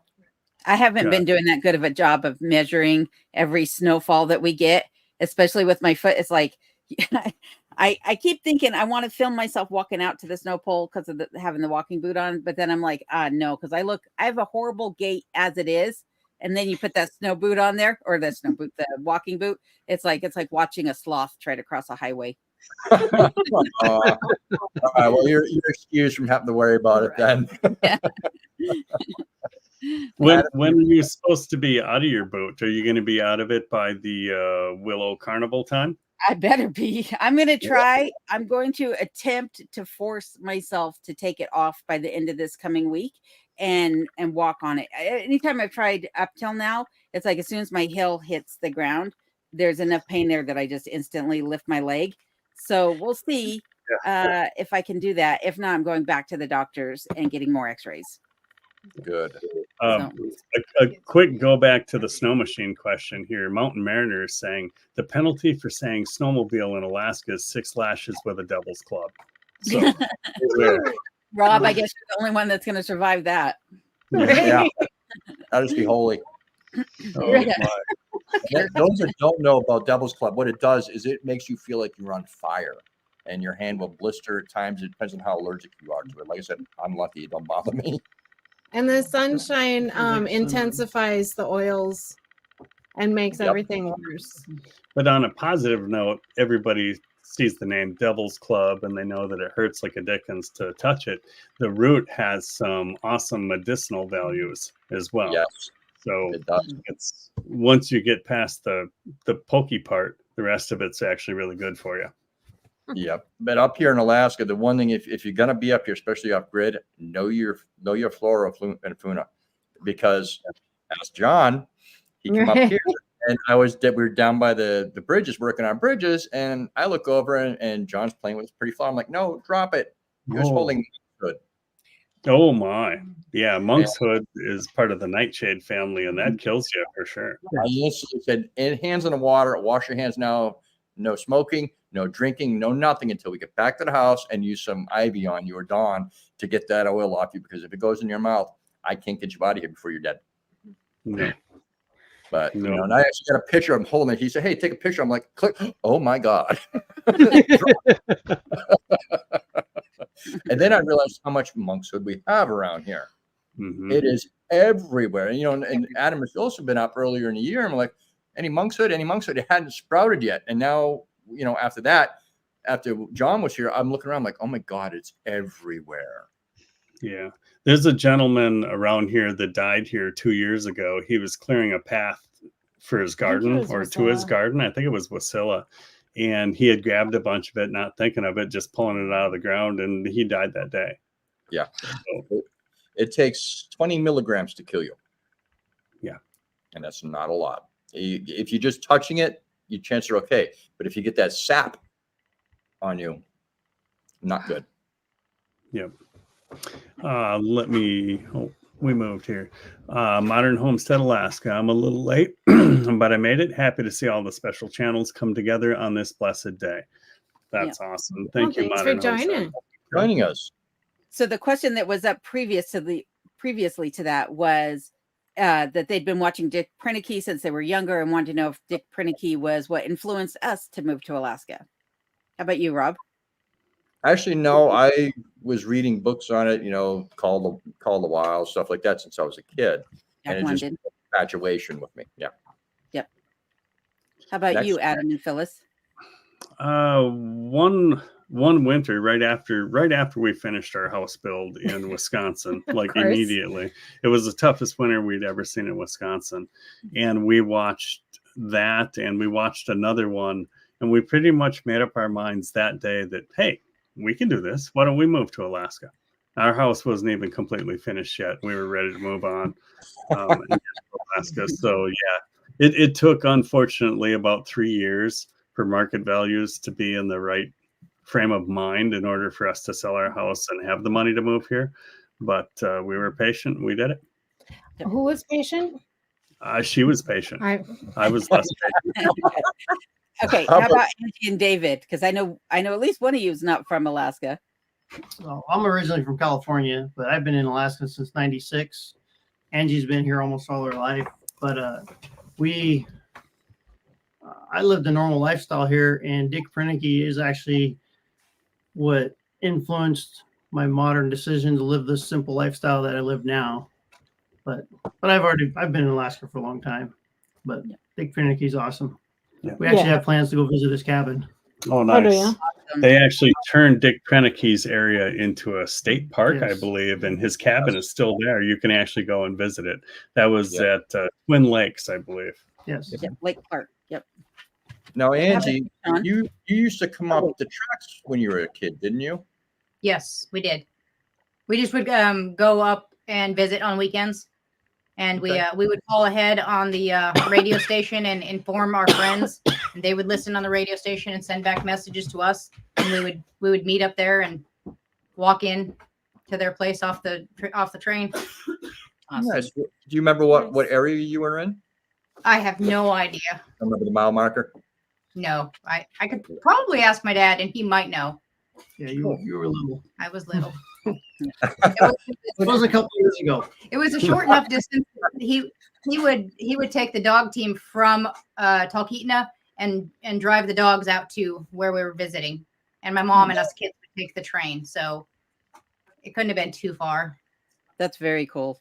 That's some nostalgic history right there. Yes, definitely. How about you, Sean? What inspired you? I mean, when I was a kid growing up, my uncle worked on the pipeline. He worked for Flora Engineering back in the 70s. And then it was after that I saw Alone in the Wilderness with Dick Prenicky. I watch that once a month now, still today. I absolutely am amazed by what that guy could do with so limited tools.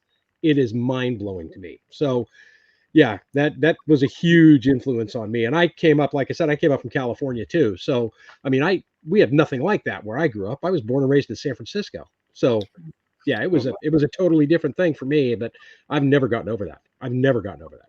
Yeah. Well, Dick Prenicky was definitely an influence for me, but not really what drove me to Alaska. What drove me up here to move was I'd come up here on a cruise with my family, and I was from Colorado originally. I was already overlanding like crazy, but after coming up here, I told my family, I said, if ever I disappear, do not come look in Alaska, because this is exactly where I'm going to be. It was like Colorado on steroids with an ocean. And I was like, what more could you ask for? So that's what really brought me up here. Awesome. But Dick is definitely the reason why, or partly, he's not entirely, but partly behind my motive for living the very simple way that I do and trying to eliminate some of the electronics and things like that a lot of us have become dependent upon. Let's see. Here's a good one. Navy Dave's videos is saying, how often do you break out the snowshoes? For us, I'd say whenever I'm going on an actual snow machine trip, a long ways off grid, they're with us for sure, because sometimes that's the only way you can get out. Otherwise, in the spring, I use them a lot doing firewood, because there'll be 4 or 5 feet of snow, and that's the only way. The downside is you can't get away from the tree very fast when you've got snowshoes on. It makes falling trees tough. You have to pack down your escape route ahead of time, so you can leave 45 degrees to the tree. Yes, John, maybe do a Superman into the snow. You do have the benefit of there's 6 feet of snow, so if it does hit you, you got some squish before you hit anything solid. Just hope somebody's there to help you dig out. Exactly. Yeah. That's why when I go out into the woods, I carry my radio with me. That way, if something does happen, I can call her. Right. Right. Yeah. I think I've worn snowshoes once a year. Yeah. When I he do a gets couple times a year. when he gets really stuck someplace. Yeah, I was And going to alone, say, I suppose you can't. Can well, not right now. I can't. That's for sure. But in the years previous, usually about January is when I have to start breaking out the snowshoes, because there's enough snow on the ground that if I go out there, I'm in waist high snow. So like a foot. Yeah, pretty much. 10 years and I'm done for.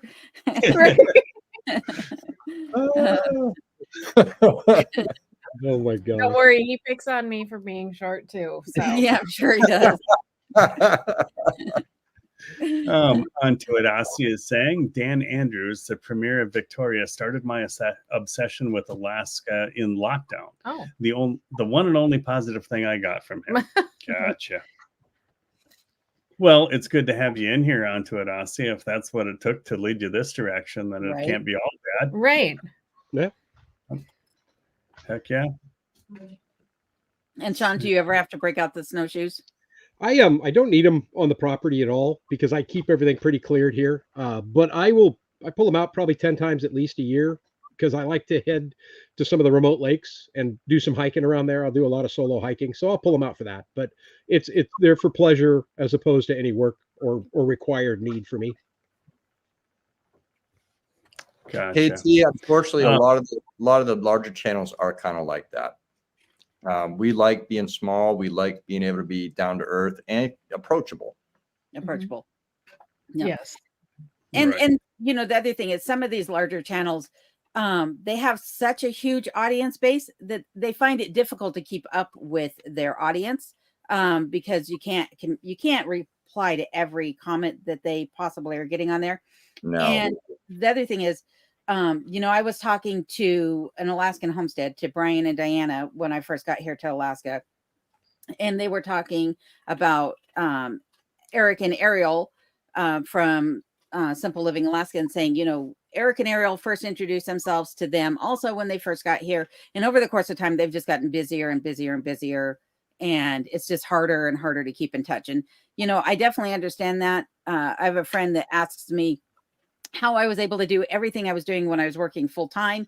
And now that I'm not working for somebody else and only doing YouTube, it seems like I'm not doing as much on the surface, but it's like now I'm focusing on the cabin, where before, you know, I was letting things slide around the cabin.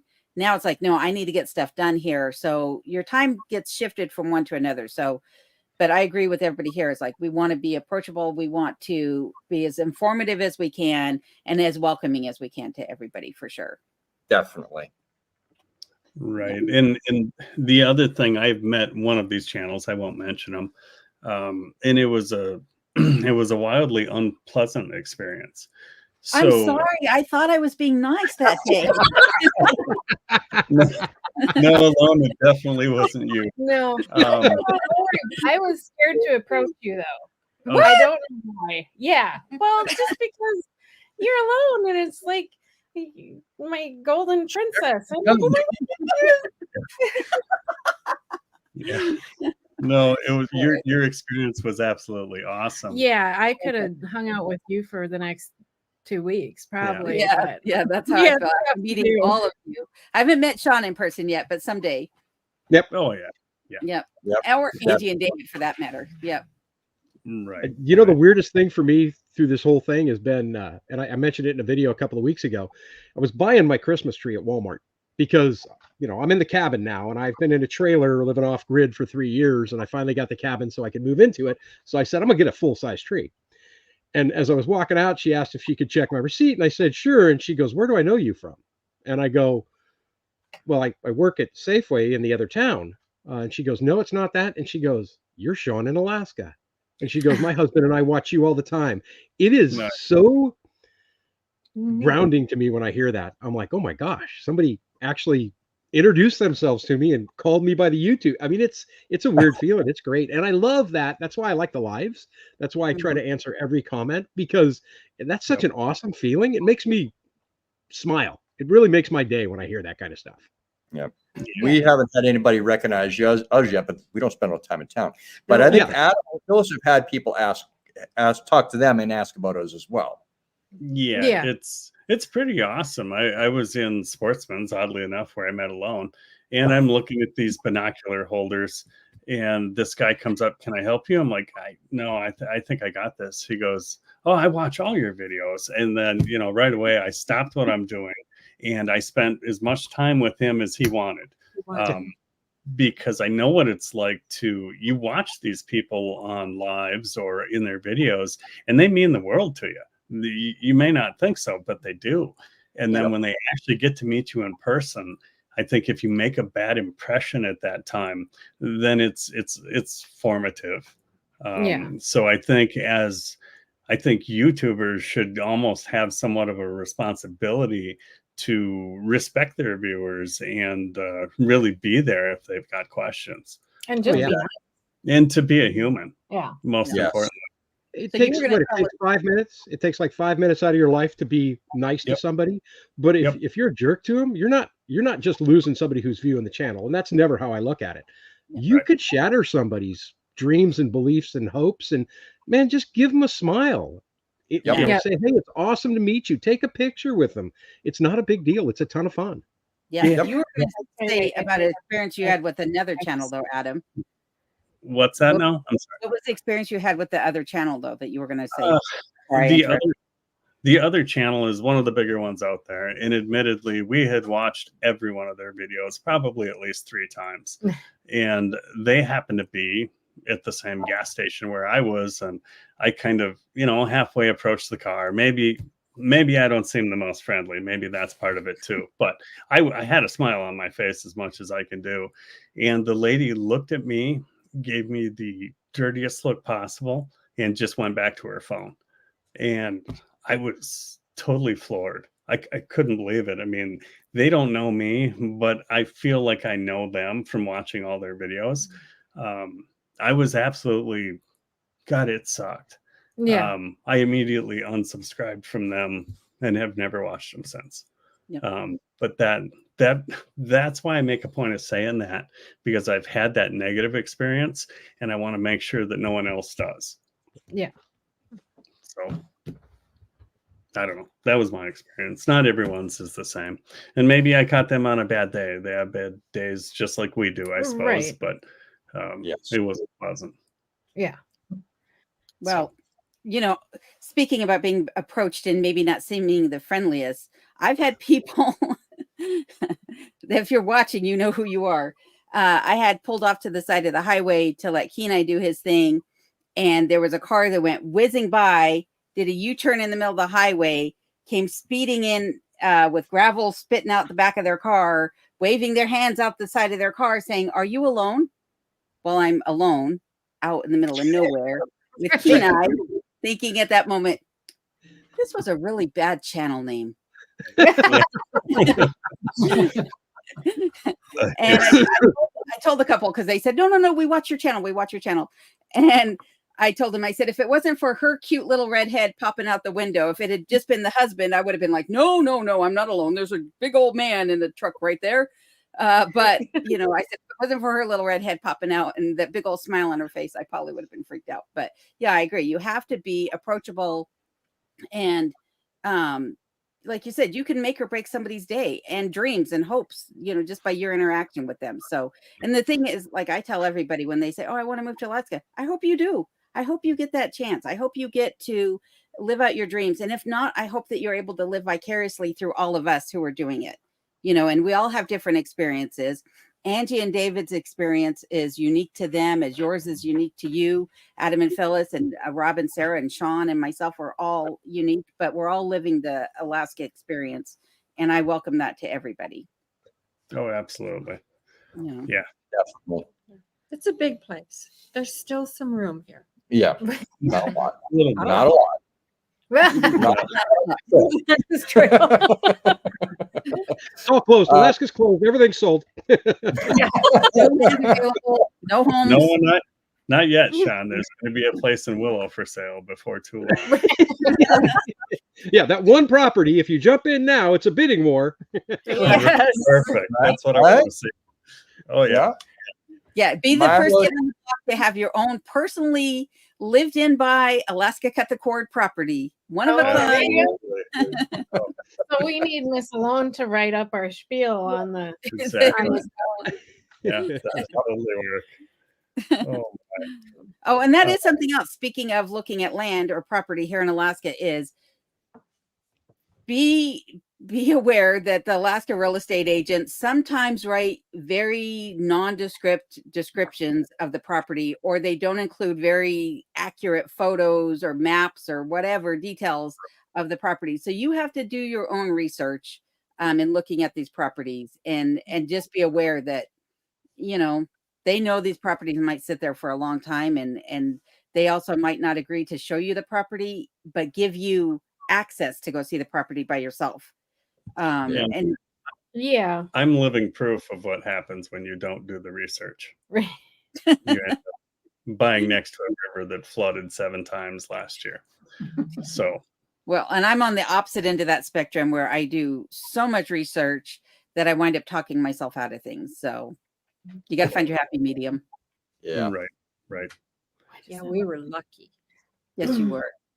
Milo says, what made each of you leave the lower? Well, I'll be quick on that one. I had health issues. Being a shipwright out in the sun in Florida for almost 30 years, the sun cooked me, caused me to have too many heat strokes, and my doctor said if I didn't get out of Florida in the next 6 months, I'd be dead. So here I am. Right. That'll do it. Yeah. John? I originally moved here after I got divorced in 1998. I went back to California to finish raising my daughters. So they lived with me until they graduated, with the intent of always coming back here. I'm a firm believer that with Alaska, once you've been here, you either love it or you are trying to get out of it. And if you love it, you can never, you'll never be happy anywhere else. So my kids knew, and my youngest knew, that the year that she graduated, I was selling every single thing I owned and coming back here. And that, so I just felt the passion for this state was impossible for me to describe. It's just incredible. Yeah. For us, I guess I was the one that initiated the initial thought here of moving to Alaska. But we had it made. We had 80 acres, a log home, a beautiful heated shop, but A garden, chicken, pigs. Yeah, we had everything. But at the same time, you know, I was in my 40s, and I'm like, dude, we're caught in the American trap, right? Where you've got your mortgage, you've got your 2-car payments, you've got all this, but it's the place you always wanted, and you're going to die there. That's the end of your adventures. We would take one vacation a year, and it'd be to Alaska. And I'm like, well, instead of vacationing once a year for 10 days, why don't we just move there?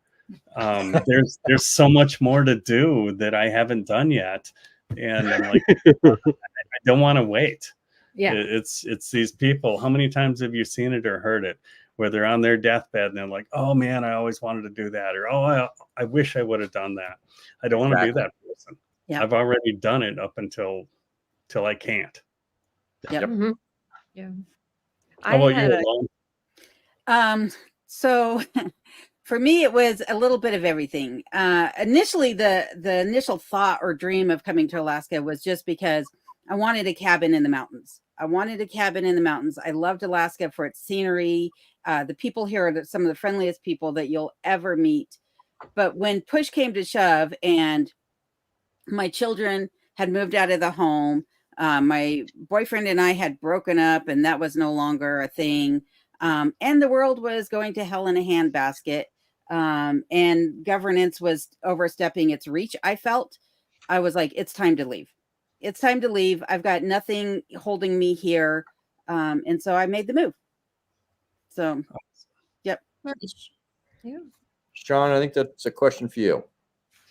Yeah, Sean, you got me started on this since watching you. Thanks, good people. Right on, John. I greatly appreciate it. Anybody, you know what? So you guys were talking about chasing your dream, and I encourage people every single chance I get. If you've got a dream, if your dream is to live in a concrete jungle in the city, and you want a condo and you want all the bells and whistles, chase that dream. Go for it.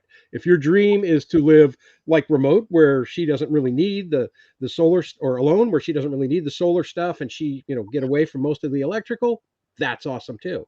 Mine's kind of a blend of both, but whatever your dream is, chase it, because you'll never regret not fulfilling it if you chased it, but you'll always regret not going after it. Right. And it changes, right? So when I started, I was going to build a log cabin, not thinking, because I'm from California, and then grew up in the city, but raised in the mountains and used to big trees. And I'm thinking, I'll build a log cabin. Then I got to Alaska and saw my logs were like 4 inches round. I built a stick frame home, which is fine. I still want to build a log cabin, but I just have to find that part of Alaska that I can get the logs from. Yeah. But yeah, chase the dreams. Chase the dreams. So Happy is saying that pirate dishes can explode out like a bullet, and she says that she knows that now, and there goes the green bean casserole. So yes, Pyrex sold its logo a couple years ago, and if you have the capital letter Pyrex, that one is oven safe. If you have lowercase Pyrex, it is not. Don't put it in the oven. It's not tempered glass. They sold that logo off. But I found that out, tempered glass, another way. When my daughter was little, we had a party for her, a little tea party for her, and I put hot tea into a punch bowl, and the punch bowl exploded.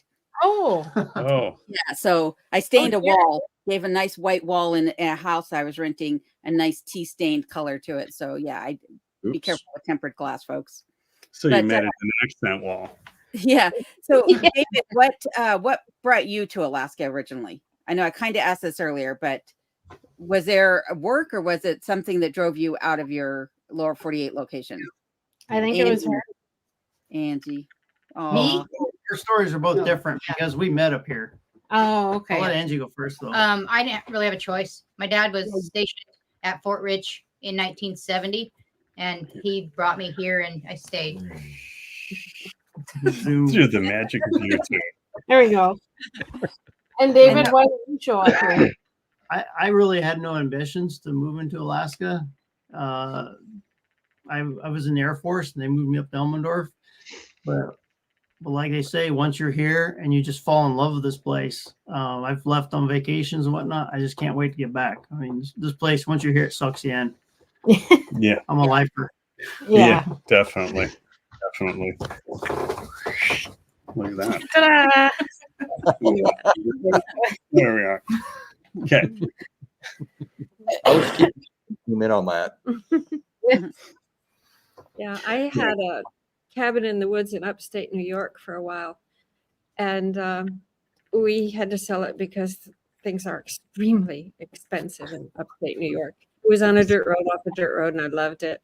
And we moved to Florida, and all kinds of things happened, and I got homesick for home. And as I looked at all of the places that I had thought, well, this could work, this could work, this could work, the taxes were prohibitive. Yeah. And finally I said, I'm going to look in Alaska. And I said, ow, ow. Yeah, right. Mm-hmm. Yeah, And, twist your arm. It really worked for us. And when I saw this cabin, it's so much like the one I had in the woods in upstate New York, that I said, no, I'm home. I'm home. Yep. 63 class comment says, you are all such great people and fantastic YouTube creators. Thumbs up. Thank you very much. 63. Thank you. Well, you guys are all great to have in these live chats and on our channels and everything like that. We appreciate all of you as much as you guys seem to appreciate us. That's for sure. Yes. Definitely. Yeah, we wouldn't be doing it if it wasn't for our audience, and especially the audience that gives us feedback like that. It makes us feel like, okay, We're doing it right. Yeah. I would still have to do it even without an audience, because if I didn't, my daughters would call the police and ask them to check on me. They do a wellness check on me. So. And then they'd keep calling me for recipes for Christmas dinner and that kind of stuff. And I posted those on there so that they would quit calling me for that. They still call every year. I go watch the video. And they're all, oh, no, I just got you on the phone, Dad.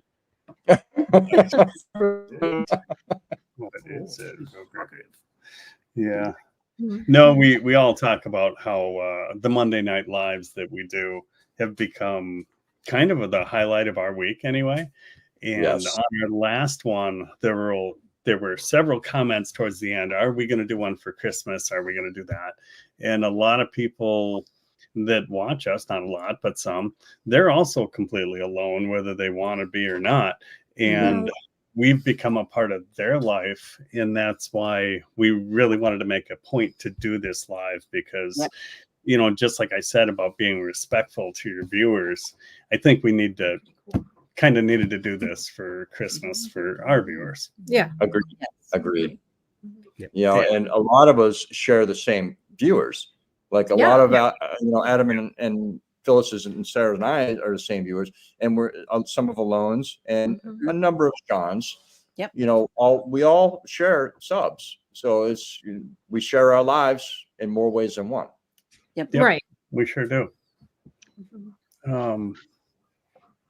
Crazy the rest of our time. Just looking at comments here. Yeah, you're my total social life, all of you people. We have life. Like last winter, I didn't leave basically the property. I just stayed around and She didn't whatever. go past the tracks. How's that? Right. I didn't go past the tracks for 7 months. And that was my choice. That's not something I'm complaining about. It's something I'm bragging about. Yep. Right. Our first winter here, I was asked to hold a newspaper up next to Sarah and say she's still alive because they didn't think that's the guys at the Train Depot. The Train Depot people. Yes. Couple of comments here. The first one up is all your channels are so good. I watch gardening, a lot of fishing stuff. It's all nice distraction from our lives daily grind. Yes. Right. Yeah. Yes. And that- I have another one here that alone you may know more than I do on it, but it's from KT and says, Adam, I believe you're an engineer. What are the professional opportunities out there? And alone, I know you had one of your coworkers that came up and got a job on the slope, correct? Right. Yeah. Former coworker of mine actually, and I'm going to include some video he sent me in this not this week's video, but the next week's video. He's up in Barrow, so Yukavik, and he actually does procurement up there. But you know, there's everything from working on the oil fields, and there's a lot of jobs up here for medical personnel, whether you are a traveling nurse or traveling doctor, or you want to make your residency here in Alaska. Teaching there, just about anything that you can imagine in the lower 48, we have it up here as well. The difference about working there and here is that it might require more certification than you have in the lower 48. You have to be a resident, and you have to generally have lived in Alaska for a year before they're willing to hire you. And the other thing is that you might be working in conditions that you're not comfortable with. So you might be working in the wet and the cold and the snow. And my camera just died. Hopefully you guys can still hear me. Okay. I'll mess with the camera afterwards. But yeah, they're just about anything you can imagine down there. We probably have something similar up here as well. Right. And on that note, as far as the waiting for a year, for a lot of people thinking that they're just going to move to Alaska and go right to hunting and fishing, you're not considered a resident until you've lived here for a year. Yep. And that was kind of a tough one for me. If you want to go fishing, well, the rules are all different for you, and you got to buy an out-of-state license for $200. Where once you become a resident, honestly, the tags are cheap. They're super cheap. You go to get a bear tag, they give you $5. It's kind of amazing. But let me tell you the better part of that. I just turned 60 a couple of years ago. So I have a lifetime fishing and trapping and hunting license now, and I never have to get another one again. That's awesome. It is incredible. And I was getting a dipping permit, and they go, you qualified for your free license. Just go down to Department of Fish and Game and get it. So I have that now, and I'm ready to go. It's in my wallet 24/7. I can do whatever I want now. Yep. Nice. Plus, when your vehicle's been up here, your vehicle is, I think, 8 years old. You get lifetime plates on your vehicle. You don't have to get an emissions on your vehicle. And if you're a certain age, you don't have to renew your registration either if you're a certain age. Yep. I'm going to keep my truck forever. And if you live someplace like I do, you might qualify for federal subsistence hunting and fishing, which entitles you to a lot more harvest than you would get on the state subsistence hunting and fishing. Like 5 times the amount or 10 times the amount, depending upon the item. Yeah, the Flat Tire Farm is making a very good comment right here. Sean's pointing it out. Said, if the aerial footage of Alaska property looks like a meadow, it's a swamp. Yep. Yep. Yep. I don't know that you can really see it, but when I flew out to the property where we bear hunted, that was about 90 miles out. You should really see it. I wish I could have seen it 500 years ago, because it must have been nothing but lakes up here. But it is nothing but swamps up here. All the way, 90 miles due west is where I went over to, what was it, the Yetna? No, not the Yetna. You were Squetna. Oh, I was out past Squetna. And yeah, that's some good advice. Don't look at that thinking it's a nice lawn, because I think only like 8 people up here own a lawnmower. So that's, I guess we're one of the 8. yeah. Well, we have a lawnmower. We just don't use the mowing part. It's the snow blower blowing part. Yeah. Yeah. Yeah. We actually have a nice area of grass. I just Okay. need to spread. Right. Stan Dollar J is saying, because Sean in Alaska suggested to come over to this channel tonight, that's how I got here. I'm excited to watch all of your channels. What lovely couples channel name in the upper right? That must be us. Oh, that's us. Yes. You talking about these 2 right here? Those I don't here. know. It's probably these those 2 two. right there. They're nicer than you are. Yeah. That's David and Angie from Our Simple Life. They're pretty awesome. Check their channel out. And you guys have we- been growing rapidly. Yeah. Is that- Steady. Yeah. Yeah. Pretty steady. And we are Alaska Cut the Cord. Yep. I just made that name up one night over a couple of beers. I'm like, hey, After the song was on. what song? Cut North the to Alaska. Cord. No. Oh, Cut the Cord by Five Finger Death Punch. Is it? No, I don't think it's Five Finger Death Punch. But Oh, no, it's not. Anyway, uh, sorry. We're holding everybody up with our rambling. Let's see. JR is saying, at Curmudge Inn, I do believe AK has special programs, permits for veterans and service-connected disabilities. Yes. Yes. Sean, this one's for you. Back and forth to Alaska for 20 years, fell in love with it on a first trip. Now just doing everything possible to get back up there permanently. Yeah. If it gets in your blood, you're done. It doesn't matter Yep. where else you go. I think you are done. Yeah. Yep. It'll consume you. Oh, yeah. I always tell my friends and family back south that if I make it up there, Chime I'm in. not coming back. And that's what happened. I went back long enough to sell the sailboats, close down my business, and to start to sell the house, and we were gone. It was less than 90 days before we were actually here from the time we made the offer on the house. And we didn't have a boat. I had my boat sold. She didn't have the house was going on the market. Oh yeah. But I mean, it was like, we're done. We're out of here. One Bye. day it took. It was 5 months from me for the time I made the offer on the property to the time that I was up here. So as soon as I made the offer on the property, I flew back home, listed my property in Colorado, worked very quickly to get it sold. And then the next couple months were just packing and getting everything up here. Yep. KT, we've only been doing YouTube just over a year. Our first decent sized video was actually on December 19th, and that was when I did a collaboration with Alaska Cut the Cord, Alone in Remote Alaska, Paul Heeman, Dave from the Homestead, and I think that was all I was in it. That was actually one of the first videos I really published. That wasn't just something I was just tossing together. So we're still really new.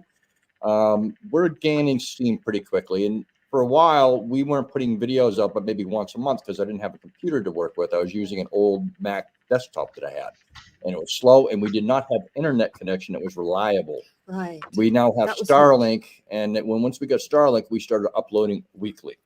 So that's part of the reason why we're still growing. I've got another one here from Ed over at Mountain Mariner Off-Grid Alaska. If you haven't checked him out, definitely. so. It is an awesome channel. He's saying, Merry Christmas, everyone. I'm giving up on this connection and I'm going down to sulk in my stateroom. Oh, and by the way, the thing that looks like a party popper, it's a hand holding a cell phone. So he was just letting us know that he was on his He's cell got phone. his- Yeah. And I was sure it was either a dirty sock or a hockey stick, but Looks like I was wrong. Oh my. Bless you. Bless you. Here. Billy Sutton, David looks dressed for riding the bike there. David, I hope you didn't, and you're just dreaming of summer riding. Yes, the bike is snow locked into the garage right now. Oh. Getting maintenance. We served. And we were serving at the Wasilla Friendship dinner, Christmas dinner today. Nice. And as whenever we go out volunteering, we're always wearing our CMA outfit just to show the community who we are and love on everybody out there. Yes. Awesome. So we're bikers all winter. We're loving bikers. That works. Rambling with the brooms. Adam is crazy, but the rest of you are top notch. LOL. Thank you, Reagan. Thank you, Scott. I'll be unsubscribing shortly.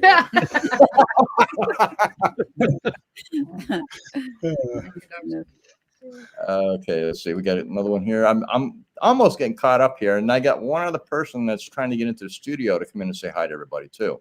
Can someone throw links to each panel member's channel?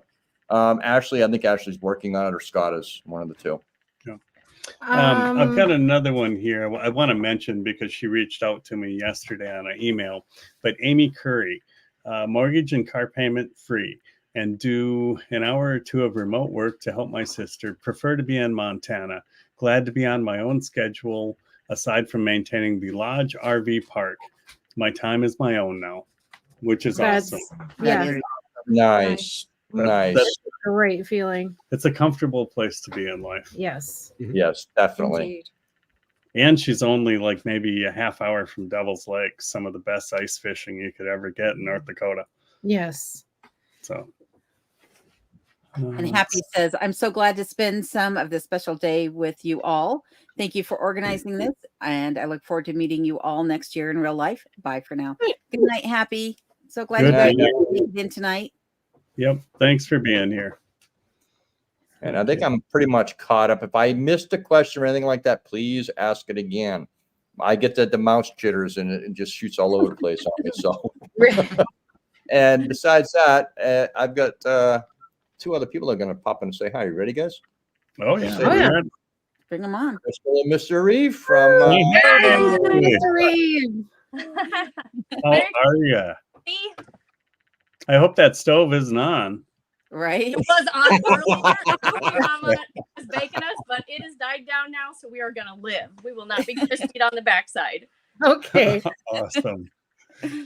Oh, how was your Christmas? Hi, Sandy. Trying to make sure we keep this kind of big here. There we go. Yeah, there you go. Perfect. I'm turning off the chats. Yep. Not So, turning- Crystal and Reeve, how was your Christmas? Well, it's been lovely, really. Awesome. It's just the two of us now because we're old, so so pretty much we make 7-layer dip and watch Christmas movies and shovel snow and feed animals, and that's about it. And then we got more snow. Yeah. Great. Are you guys getting snow right now? No, It's ma'am. off and on. Yeah. Yeah. We weren't gonna do Christmas presents this year because we spent all of our money going to Jamaica. That is a good enough present right there. Somebody posted for the Willow Facebook page or something for some scuba gear. So Mr. Reeve inadvertently got scuba gear for Christmas that we're paying for tomorrow. Yeah. When he went to Jamaica, he got his open water scuba diving certification. Yeah. Yeah. Awesome. Yep. And I learned to swim with a snorkel because baby, I ain't scuba diving. And I got a surprise Christmas present that you don't know about. Uh-oh, I'm afraid. A present I bought myself. Oh, Alaska yeah. mushroom hunting. Oh, I have that book. That's a good Yeah. I usually only get boletes because you can't die and you can only get the runs if you have a bad day. But, but I thought we're gonna branch out now. Wow. So Nice. Well, happy foraging. yes, I know. I'm so excited. So excited for it. Yeah, we're glad you let us all in with the cool kids. Right? Yeah. This is where the cool kids hang out. Yeah. Yeah. Cool kids. Yeah. So are you totally caught up on your snow moving? It's I will be in June. yeah, Adam. It's December. So we and I think you and Phyllis get the same thing, but since we're right at the base of the pass, it's like where all the snow gets dumped. It piles Yeah. right at the bottom. Yeah. Yeah. So Bottom here. we just lost our greenhouse. Oh no. Oh, you did. Fine. It happens. It's not a human or an animal, so whatever. We'll build it again. You know, Right. a little embarrassing. I mean, like we've lived here all of our lives, and we're the ones, we're Right. the ones getting our stuff crushed Oh by yeah, the snow. this is you what know. we wrecked now because we didn't shovel it. Yeah, we look like ding dongs. Awesome ding dongs though, but ding dongs nonetheless. Yeah. Right. I wouldn't feel bad though because SBS keeps having buildings collapse on them, and they build trusses. Really? Yeah, Right. I heard about that. Yeah. Yeah, And I they're saw supposed to be that. the builders. See, we're I still know. cool. We're cool. It's all right. Yeah. I think it's what used to get used as their truss plant back in the 90s, but yeah. The one in Big Lake? No, Oh. no, they had No, one in you- too. Oh, okay, okay. Yeah. yeah. So do you It guys seems have like any specific questions for us? I think we kind of are the outliers here. We're the weirdos. We've Yeah. been here our whole lives, Yeah. so Yeah. You guys got this like great dream to live and you put it to action and you made it here and well, we just been here, you know. we're just like, We whatever. want- Oh, let's Then go. the question goes to you guys: what's the insider knowledge that the rest of us don't have? Right. Okay, that's a big question, but I think It there's is, a yeah. couple things. You guys touched on it, like some of all of us live in different areas of the state, and you can't just read a book. You can't we've lived here Yeah. our whole lives, and we started getting on YouTube and looking at the Homesteading Alaska channels, and it's like that's a lot of it is not applicable to general Alaska, and I'll leave it like that. Right, right. It just is. And so that was one thing that we wanted to try to add. And you guys are Yeah. presenting that in your channels. Like this is real life, but it's different every place that you live. Like we lived in Wasilla. I don't know how long we lived, like 20 years or so in Wasilla, which is about yeah. 45 minutes from here, from where we are as a drive right now. But even then we were ill prepared. We were ill prepared moving to Willows. Like the amount of Right. snow that's here is insane. Right. I mean, I lived in Wasilla for, I don't know, almost 40 years. Oh yeah. And you're Yeah. telling people you're old now, But yeah, whoop, cat's out of the bag now. right? But it's different. It is really, we've been surprised at how different it is. yeah, the weather patterns are different. And even though we have 40 acres and the weather patterns are different from our house to even our neighbor who we share a lot line with. Yeah. It'll be raining at our house and not raining at their house. And that's because we're at the crux of the bottom of Hatcher Pass. And then what's the river? I always call it the river because that's just how. Which cool we one? are. The one on the other side of the highway. Willow. On the other side of the highway. Willow That- Creek or Deception? When we go out the landing. To the cabin. Just sitting. The Susitna River. So it's like a great big river Right. going one way and a mountain coming down the other way. And so the air currents are just crazy here. Right. Just so different. It'll be 7 degrees different from our house and our neighbor's house. And John in Alaska, he lives probably 6 or 7 miles up the pass from us. Right. His weather's different there Completely too. different. Yeah. Yeah. And same for you guys, Adam and Phyllis. You guys live, I don't know, a little bit away from us, but fairly close. And your Right. temperature's different than ours. Yeah. So it's just, it's Yeah, the we're temperature. usually a lot colder. And it's really historically different too. Growing up as a kid, we would go fishing out the desk, we'd be in this area, but 30 years ago, Willow was a lot colder than it has been the past several years. So a Oh. lot. Interesting. Yeah. I would say other things that people don't know and maybe isn't really portrayed through kind of lots of different YouTube channels is the level of community. Like this live is a great depiction of our level of community. Yeah. How much we care about one another, how much we work really hard to support one another. We poured a concrete footer foundation down a trail, like no trucks. And Yep. I don't know how many bags of concrete we hauled. 165. 165 day before my back goes out, right? No, yeah, that was rough. But 14 people said they were going to be here to help us. It was thundering, lightning, raining, people's power going out because the lightning was hitting and catch stuff on fire. Yeah. And 14 people showed up to help us with our foundation. That's right. And 14 people did not go home when it was torrential raining and lightning, and we didn't have a building or a structure other than a tent for people to stand under. It might have been that they knew there was pizza coming, but I don't know. But the level of community here is awesome, and I think it's one of the things that when I travel out of state that I see, I don't find, and I miss coming back home to having people like Robin and Sarah. We have never met in person, but we have had multiple phone conversations, multiple texts. How can we help each other? What can I help you with? Hey, why don't you guys come out for dinner? And and that's just the way it is here. It's And one of the things that's caught my eye. 40 years ago, Wasilla had that vibe, and now it's a small city, and that vibe is completely gone. And that's sort of what drove us, a little farther out. More land, bigger space, and I think part of it is because people are nice, right? Like you get to choose whether you're going to be nice or not. And I would say that people do that in Alaska too. Sometimes people choose not to be nice, and that's just who they are. Yeah. But living so far out, in our community, and I think all of us understand that when it snows, everybody checks on each other. Hey, are you okay? Do you need us to dig you out? Because people die if people aren't taken care of, if it snows or it's dumping, we make sure, hey, John, are you okay? Yeah. We check on our neighbors and we just, hey, we're here.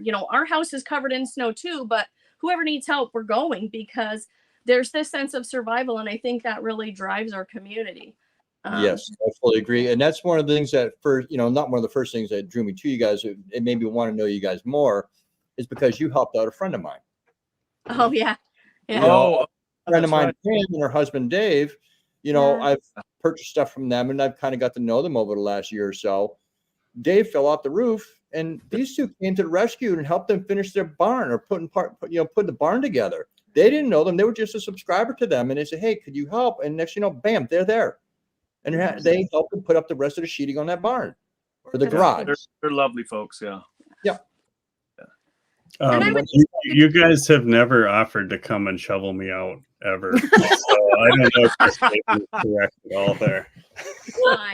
Fine, Adam. Fine.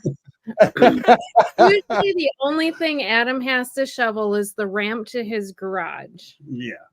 The rest is snowblowers. You're trying to get out of that, Adam? Oh, goodness. Goodness. You let me know next time you need your shovel, your ramp shoveled. I'll come out. Right. Oh, man. Let me just answer this one question real quick. Lee says, question, Curmudge, Jen, how is your business doing this year? Actually, the business hasn't started. We're finishing up our paperwork, but we do have our first official booking in February. Right. Woohoo! So nice. That's really good. We're happy about that. And once we get everything going, we're not going to be able to use Airbnb for those that are interested. The reason is because the train overlaps the days too much. If somebody gets dropped off in the morning, they're wanting to go into their unit and not having to wait hours for us to go clean it. So after we have a booking, we have to wait a full day before we can allow the next booking. So I don't think I'm going to be able to use Airbnb or Vibro. So it's going to have to be done on the phone, the old style. So, anyways, back to the other questions. Really small business. Yeah. So I'm gonna have to jump down here. My daughter's trying to call me, and it's the one I haven't talked to yet today. So I'm gonna have to get off here because that's the internet signal. Christmas, Sean. Merry Christmas, Sean. Thank you. Merry Christmas, guys. This has been a blast. A ton of fun. Good. Glad you joined in. Let's see.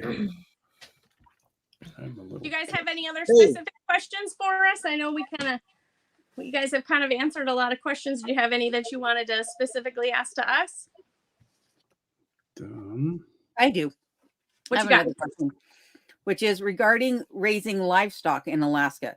Sure. What are outside of the normal livestock, issues that you would run into anywhere in the world? What are some concerns that you have about raising livestock in Alaska, either due to weather or predators? I think it's difficult for us because we've lived here our whole lives, right? We don't have a different understanding. But I would say this. I get a lot of questions about this. That animals are tougher than you think, and they will acclimate. You know, do we heat our chicken coop? Nope. And there's lots of reasons we don't, but there's lots of people in Alaska that do, and they have their own reasons why they're doing that. Right. But I would say that's the first and foremost is that animals are absolutely resilient. When you put their water out at 20 below, it's going to freeze in 17 minutes or less. So they learn, oh, I better drink the water while it's there. And they do. And so and you can train them to do that specifically too. I think it's really easy to over-engineer what you think an animal needs. And I would say we are probably the most minimalist thing, from what I'm exposed to anyways. When you're off grid without any water, that tends to happen naturally. Right. Right. You've got a roof, you are good. You know, when we first moved here, we lived in the camper at the front of the property because there was no driveway, there was nothing. It was just 40 acres of woods. And our first priority was, first, we fenced some fruit trees, and second was to build animal shelters. All the animals had shelters before we even had a foundation.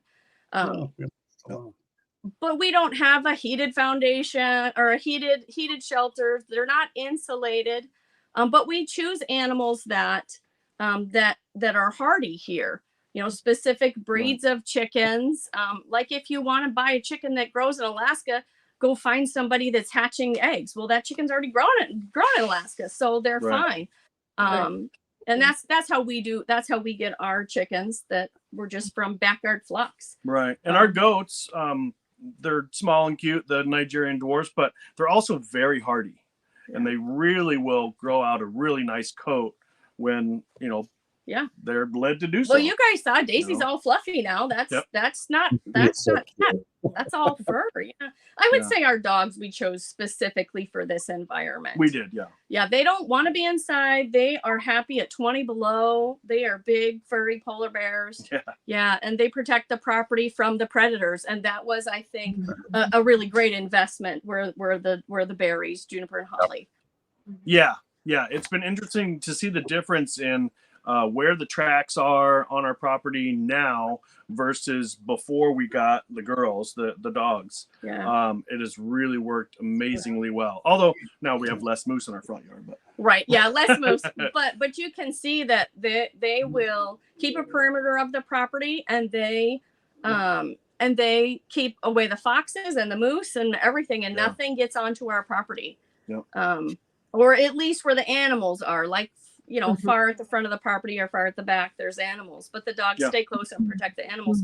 And that's their breed. And they're awesome. Now you have, I think you have Great Pyrenees, don't you?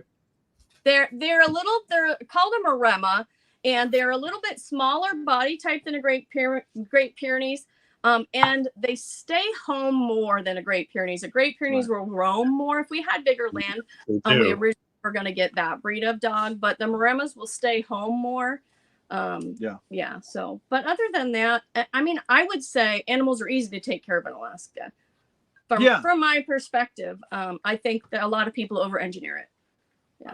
And, I think so. Yeah. But that's their money. If they want to do it, that's fine. You know, that's okay.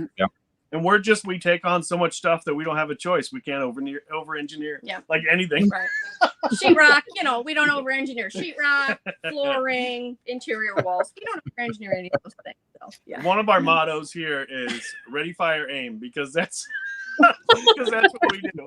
Like we had to make all of our animal pens first because we were so excited that by the time we moved out here, before we moved, we were on a half acre. We had 3 pigs, 2 goats, 2 dozen chickens before we ever moved. The things. So we moved out here, no home, in a camper with a farm already, you know, and had to try to figure it out. But now I think don't do what we did. Right, we're not the best example. You know what? In terms of live your dream, that part's our live our dream. Right. Do you want more goats? Yes. You got room for turkeys? Yeah. You got room for this? Absolutely. Bring it on. Do they have a place to stay? Nope. Not yet. Right. Ready, fire, aim. We'll figure it out. Right. I don't know how many animals we have now because we got 4 more goats and 7 more chickens. And we got to have 60 some animals now. Probably about that. About 60. Wow. And I would that say way I think it's really cold. Bring them all in the house. No. I'm coming to your house with 20 baby goats when that happens. Like, who is fine? Who is fine? See, we've been here. I have had 100 meat chickens in my loft in the middle of the spring. No. I slept outside in the rain because I was like, this is not for me. I am not doing this. I cannot. No. Did I mention Ready, Fire, Aim? We always attempt to plan, but that just never happens. That's right. Yeah. But in terms of animal losses, like there's some animal losses that you just kind of expect. Right. Like we're really bad about keeping track of how old our chickens are. So in the winter, the older chickens will die. Yeah. But that's the only issues we really have. I mean, and then they get turned into bacon. So That's right. it's like not really an issue, but like, and we're learning too. We are discovering that geese aren't as hardy as we thought. So we'll probably be getting out of geese. yeah, I don't think we'll raise ducks and geese. Yeah. Not without different structure than we have for sure. But we're by no means experts. right, correct. We're just us. yeah. And everybody that lives in Alaska lives through their own experiences and has that knowledge to share. And it is often anecdotal. You know? Sure. Yeah. Like I would like to talk to John in Alaska someday and say, how would you build a chicken coop? Right. Because I bet he put 4 pieces of plywood up and a piece of metal tin roof on the top and call it good. Right. You know? Yeah. Ain't no fancy thing happening there, but yeah. But anyways, I'm sorry. We ramble. It's who we are. Sorry. We call that Bruce syndrome. Right. Yeah.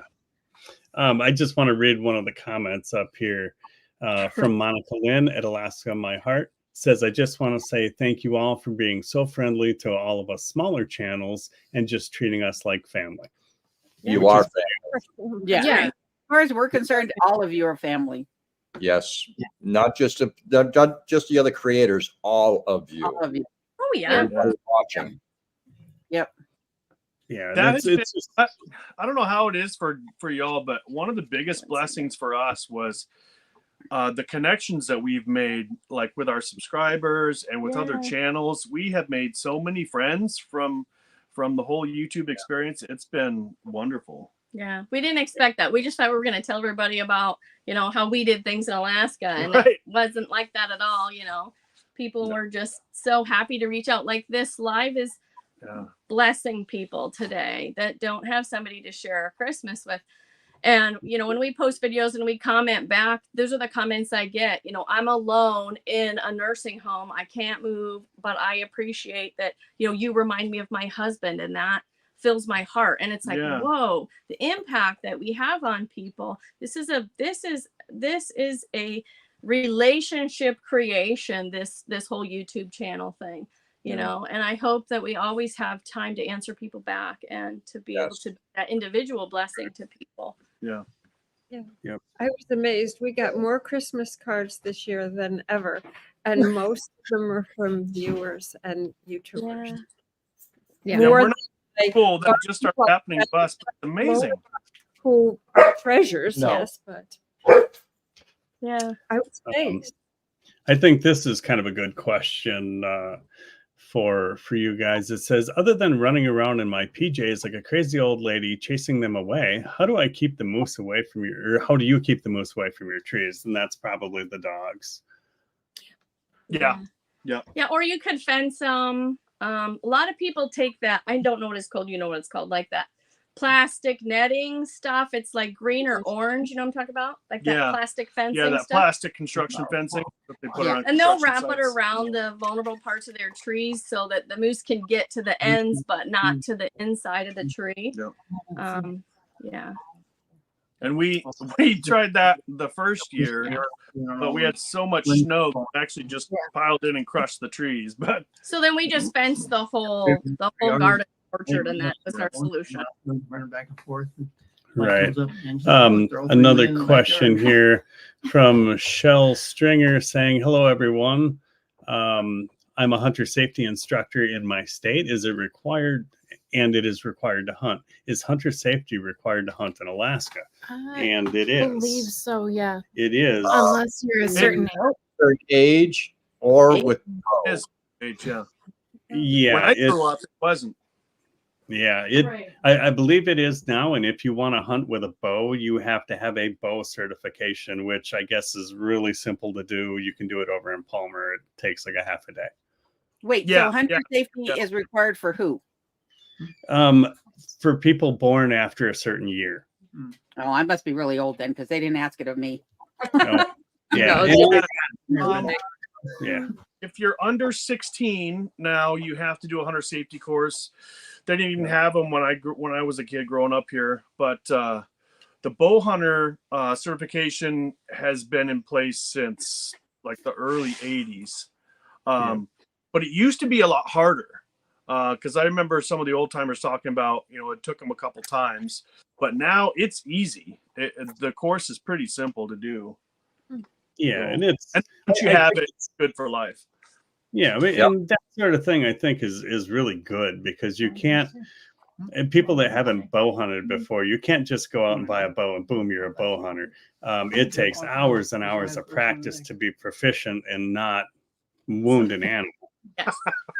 So, Hey, Ryan, good to see you in here. yeah, heck yeah. That used to be me. Let's see. Brun Free is wishing everyone the merriest of Christmas. Merry Christmas, Brun, and everybody else. Going through, So see if there's any questions. For y'all that moved up, because y'all have moved up really in the last several years, what was the biggest surprise for all of you? It's a good question. Go ahead, Elaine.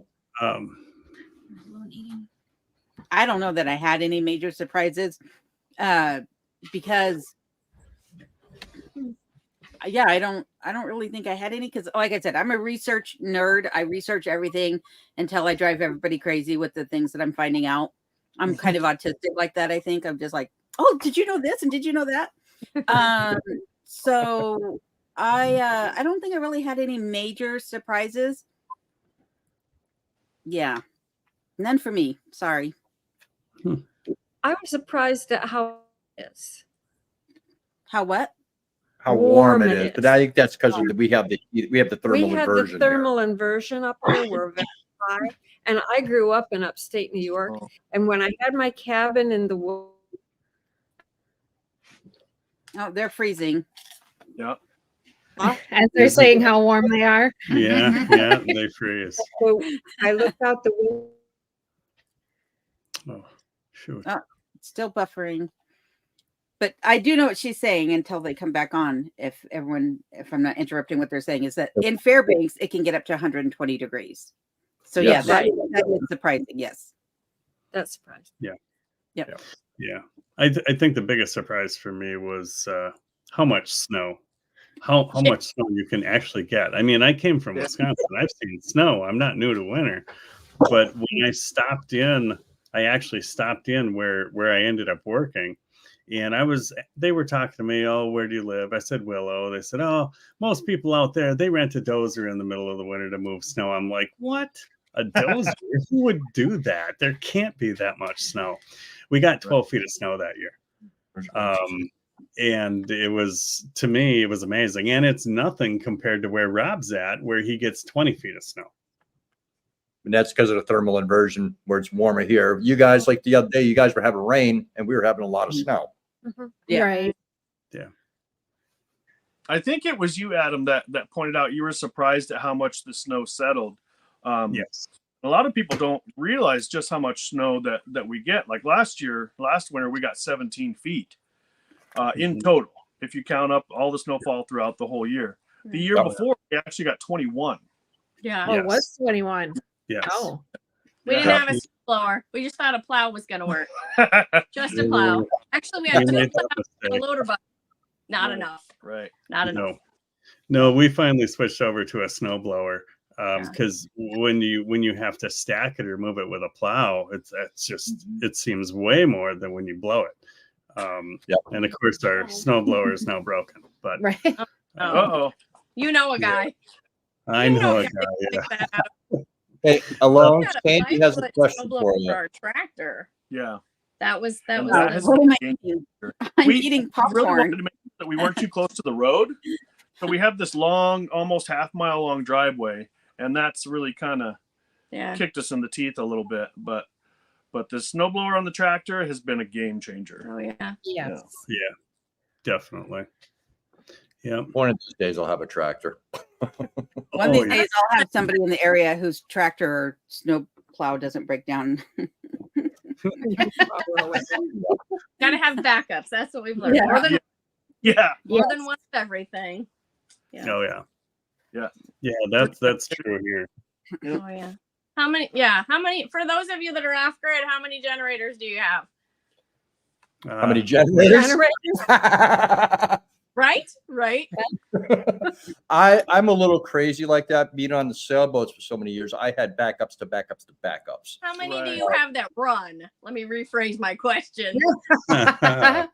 that run. Right. 5 that run and 4 that don't. Only 3 run. What's that? I said, I think we have 5, but only 3 of them run. Yeah, I've got 7 or 8 here, and most of them do run. I've got a couple of Makitas that don't want to run. Way cooler than us, Rob.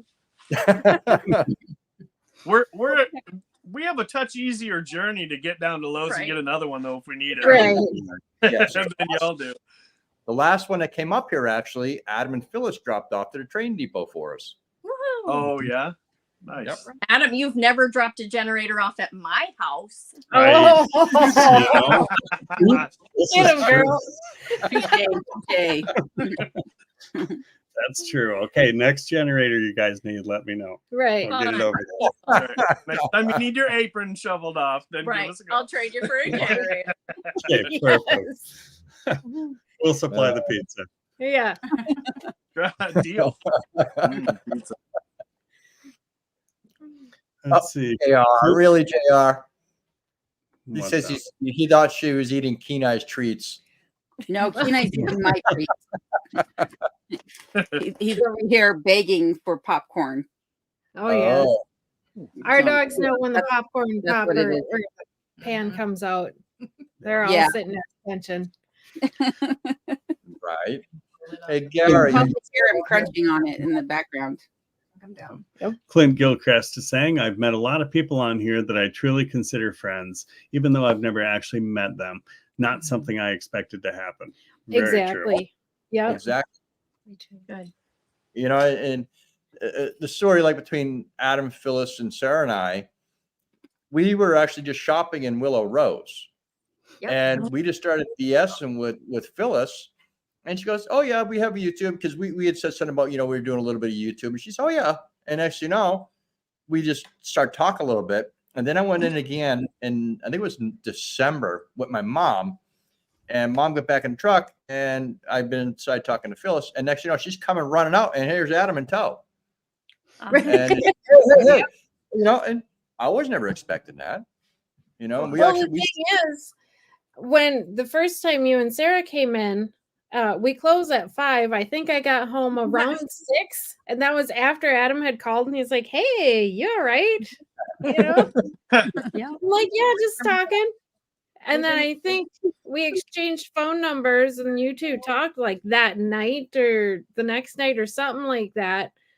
And then, and then you guys finally got to meet face to face, and yep. Yeah, because I think we were talking about air guns and stuff like that. right. I've got a question I got to jump to here.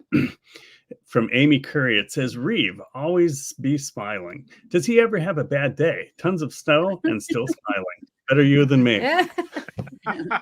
Oh, believe me, I have some bad days.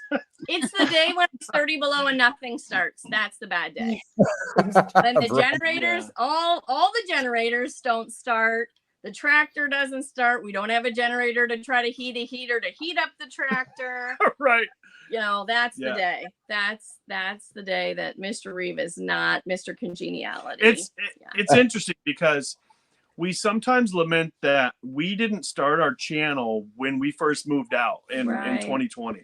And we thought, if we had really captured the house build, the cabin build on the channel, it would have been great. But that first year, I had some grouchy moments, boy.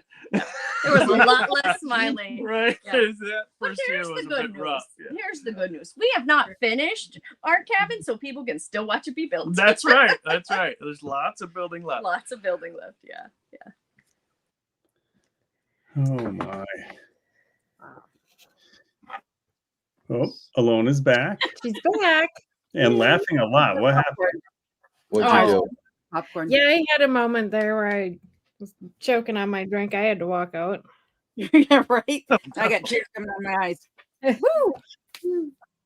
Oh my goodness.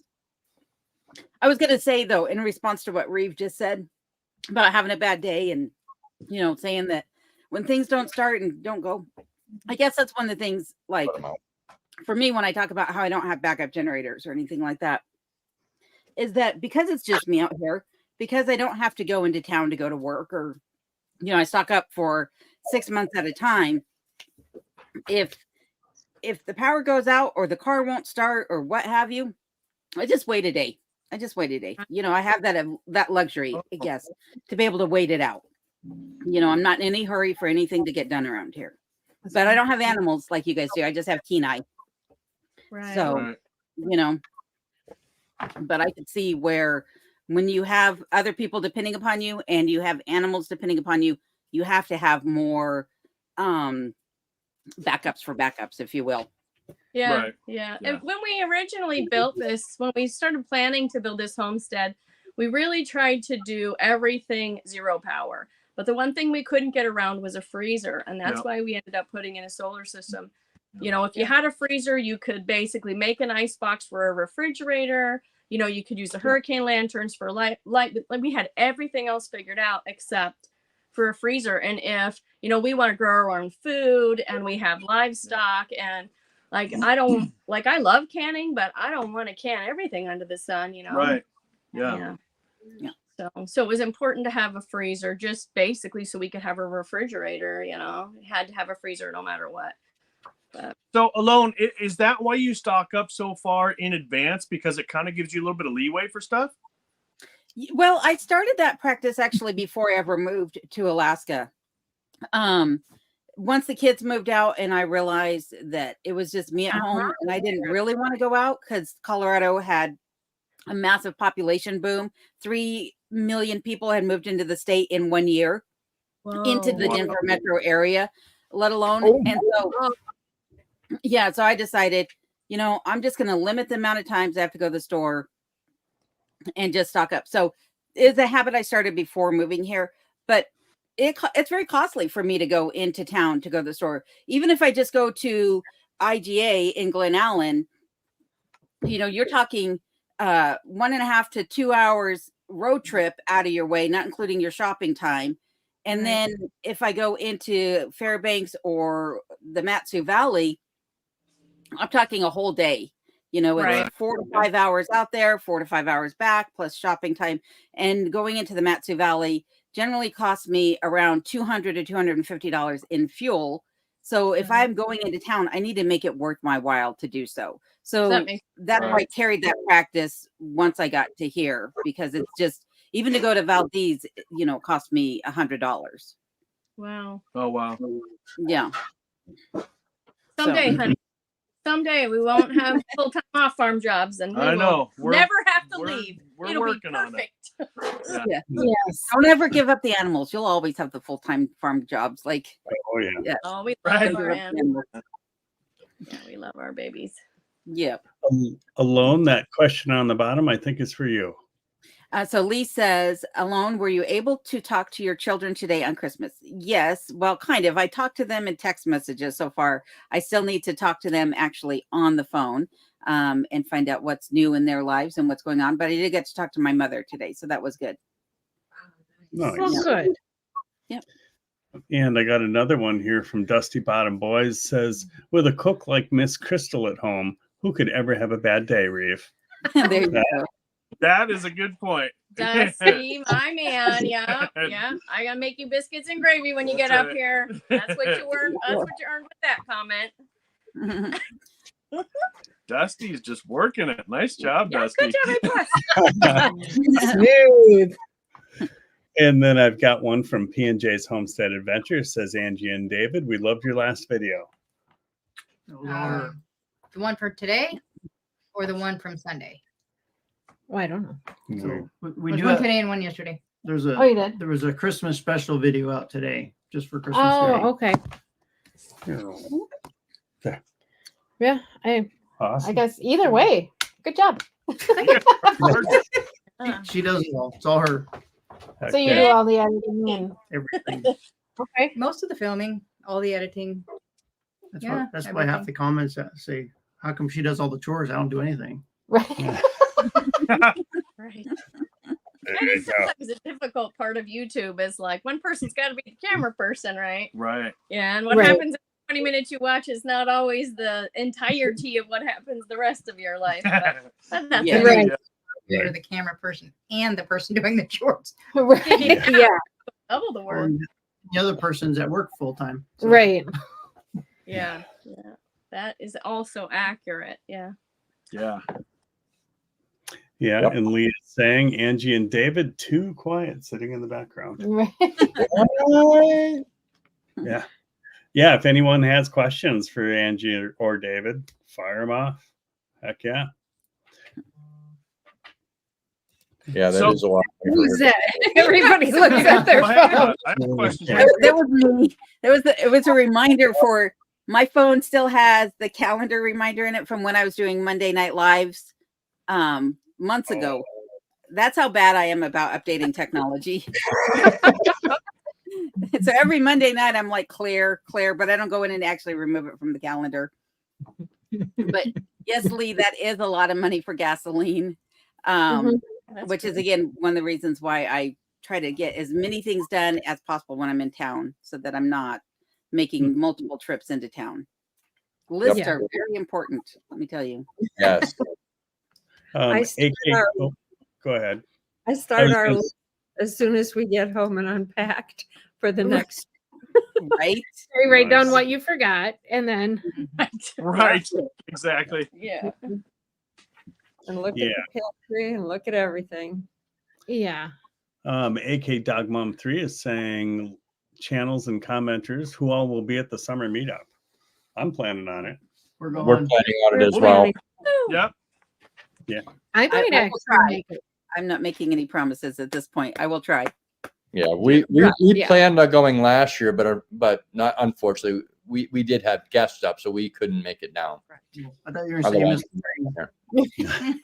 what's that? I did I thought you were saying you missed the Planning train. it bigger this year. Yeah. What'd you say, Reeve? So we've been around for some of the planning for the next one, and it should be a little bit bigger event this year too. Or It'll be next year, I should. It'll be July 13th, and we're gonna have prizes and giveaways, and I think we're gonna have like lunch and dinner and all the free food. And I don't know.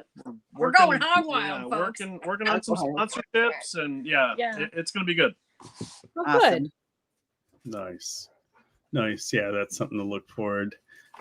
P&J's Homestead is saying, Adam, where is your Christmas robe? We skipped that this time, but instead I have the union suit with the actual flapper on the back that somebody sent me for Christmas.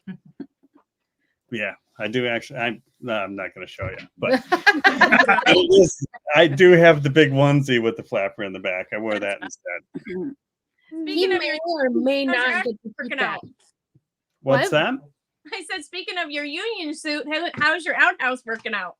The outhouse has been phenomenal. That has been one of the greatest things that we did here so far, because it's actually got the light in it, and it doesn't. I wouldn't say that it heats it, that it's like super comfortable, Right. but it'll be 10 to 20 degrees warmer in the outhouse than it was ever before, especially since the door didn't close. Oh man. Yeah, and the generator is now centrally located between there and the shop. And in the Sweet. winter, I keep it running for the shop a lot more. So it's been working really awesome. I love it. And Phyllis decorated it to the nines. So Ah, Good. super good. I just had a quick question for Crystal and Reeve. Sure. It's regarding your animals. yes, sir. How much food do the goats go through? All of it. Right. You know, yeah. Tonnage wise. All of it. It's hard to track. Like it's easy to track what we buy, but Yeah. we so much of what we feed is actually free stuff that we get. A lot of it is the spent grain from the brewery up in Talkeetna, Denali Brewing. Yep. a majority of their feed is actually the spent grain, and I haven't really tracked how much they go through. Yeah. Because it has the starch and whatnot out of it, so I really kind of feed that heavy. I let them eat as much as they want, so I don't really track it super close. But we, over the course of the winter, we'll go through about 30 to 40 bales of hay. But that was last year. Now we have more goats, so Right. yeah, so it'll be more than that. And then probably over the course of the winter, I'm only going through a few 100 pounds of purchased feed. Right. Yeah. But it's also difficult because during the winter is when they're growing babies, because Right. December is breeding month. So for us, But in terms of all the animals, so we feed the spent grain to the pigs and the chickens and the geese and all the goats, and we go through 200 pounds a week or 200 gallons a week. right, of the spent grain. But if the silo's frozen because somebody forgot to blow all this stuff out and heat it up and all the things that happen with the silo problems in the winter, then we're feeding tons of hay. And but we buy as little bag feed as possible because it's really ridiculously expensive. Yeah. And we also feed out a whole bunch of feed scraps that we get from friends and from friends, neighbors. Yeah, the local food bank, they get bulk produce, and they don't have as many patrons, I think, as can take all the produce sometimes. So like one year we got, I don't even know, 18 cases of sweet potatoes. And then the green beans, remember the green beans? Oh yeah, and I don't know, 12 cases of green beans. And so those things, those vegetables and stuff are great for the goats and the pigs, and everybody loves that stuff. Yeah, and we've created relationships with them so that when they have stuff that's gone bad, they just call us up. We drive down there and pick it up. Right, and if it's a little off, then it goes to the pigs, and if it's just stuff that they couldn't give away because they didn't have as many patrons that day, then we just take it and it can go to the goats. Yep. So that's one of our, I guess, big passions is offsetting our animal feed cost. Yeah. So. Nice. You told the brand name, the breed of the goat. I've had one Nubian and one Alpine. That was a long time ago. And I can't hardly remember what I fed them. I guess I fed them what I fed the calves. We had cows. How big are you? How big are the guys that you had relative to what I'm used to? Size-wise. So Nigerian dwarf generally they'll top out at about 70 pounds. I think we have one wether. He's our pet. He's probably 80 because we love him too much. But for how big they are, they're supposed to be the most efficient as far as size versus what they produce. Okay. Yeah. Conversion. Yeah. Okay. Cool. And So you milk smaller than your goat Yeah, quite a bit smaller. by about than 30%. than a Nubian or an Alpine. Yeah. Probably half the and you hand milk them? You have been very busy. Yep. Or just okay. It is difficult because the teats are so much smaller, but right. it's doable. It is doable. Right. All right. Lee asks, do any of you have regrets about moving to Alaska? None here. Nope. Not here. We're never leaving. Sooner. You didn't move here. Right. You're never getting rid of us. Yeah. Just Well, wish it's- I'd done I it mean- sooner. That's the only thing. Yes. What's that, Alon? I said I just wish that I'd moved here sooner. That's the only regret. Not doing it soon enough. Right. That's true. Yep. So EG Wife has a comment. All right, everyone, it's been great. Hope you all have a good night. God bless and Merry Christmas. It's presents delivery time, and we are still planning on visiting during the outhouse race. Woohoo! Awesome. We are looking forward to that. That is going to be. I need to get all my current broken snow machine projects done and out of the shop so I can build this outhouse. I did look into it. I wanted to find out the rules because some of them have it has to be made out of wood or it has to be made out of whatever. And this, it just has to have a door, a seat, and that's about it. Balsa wood and Suntough. Walls, but Well, they can be plastic. Yeah, or- but the walls could be made out of shower curtains. So I'm going to try to make this thing Oh, look at that. That looks delicious. One more time, Alone.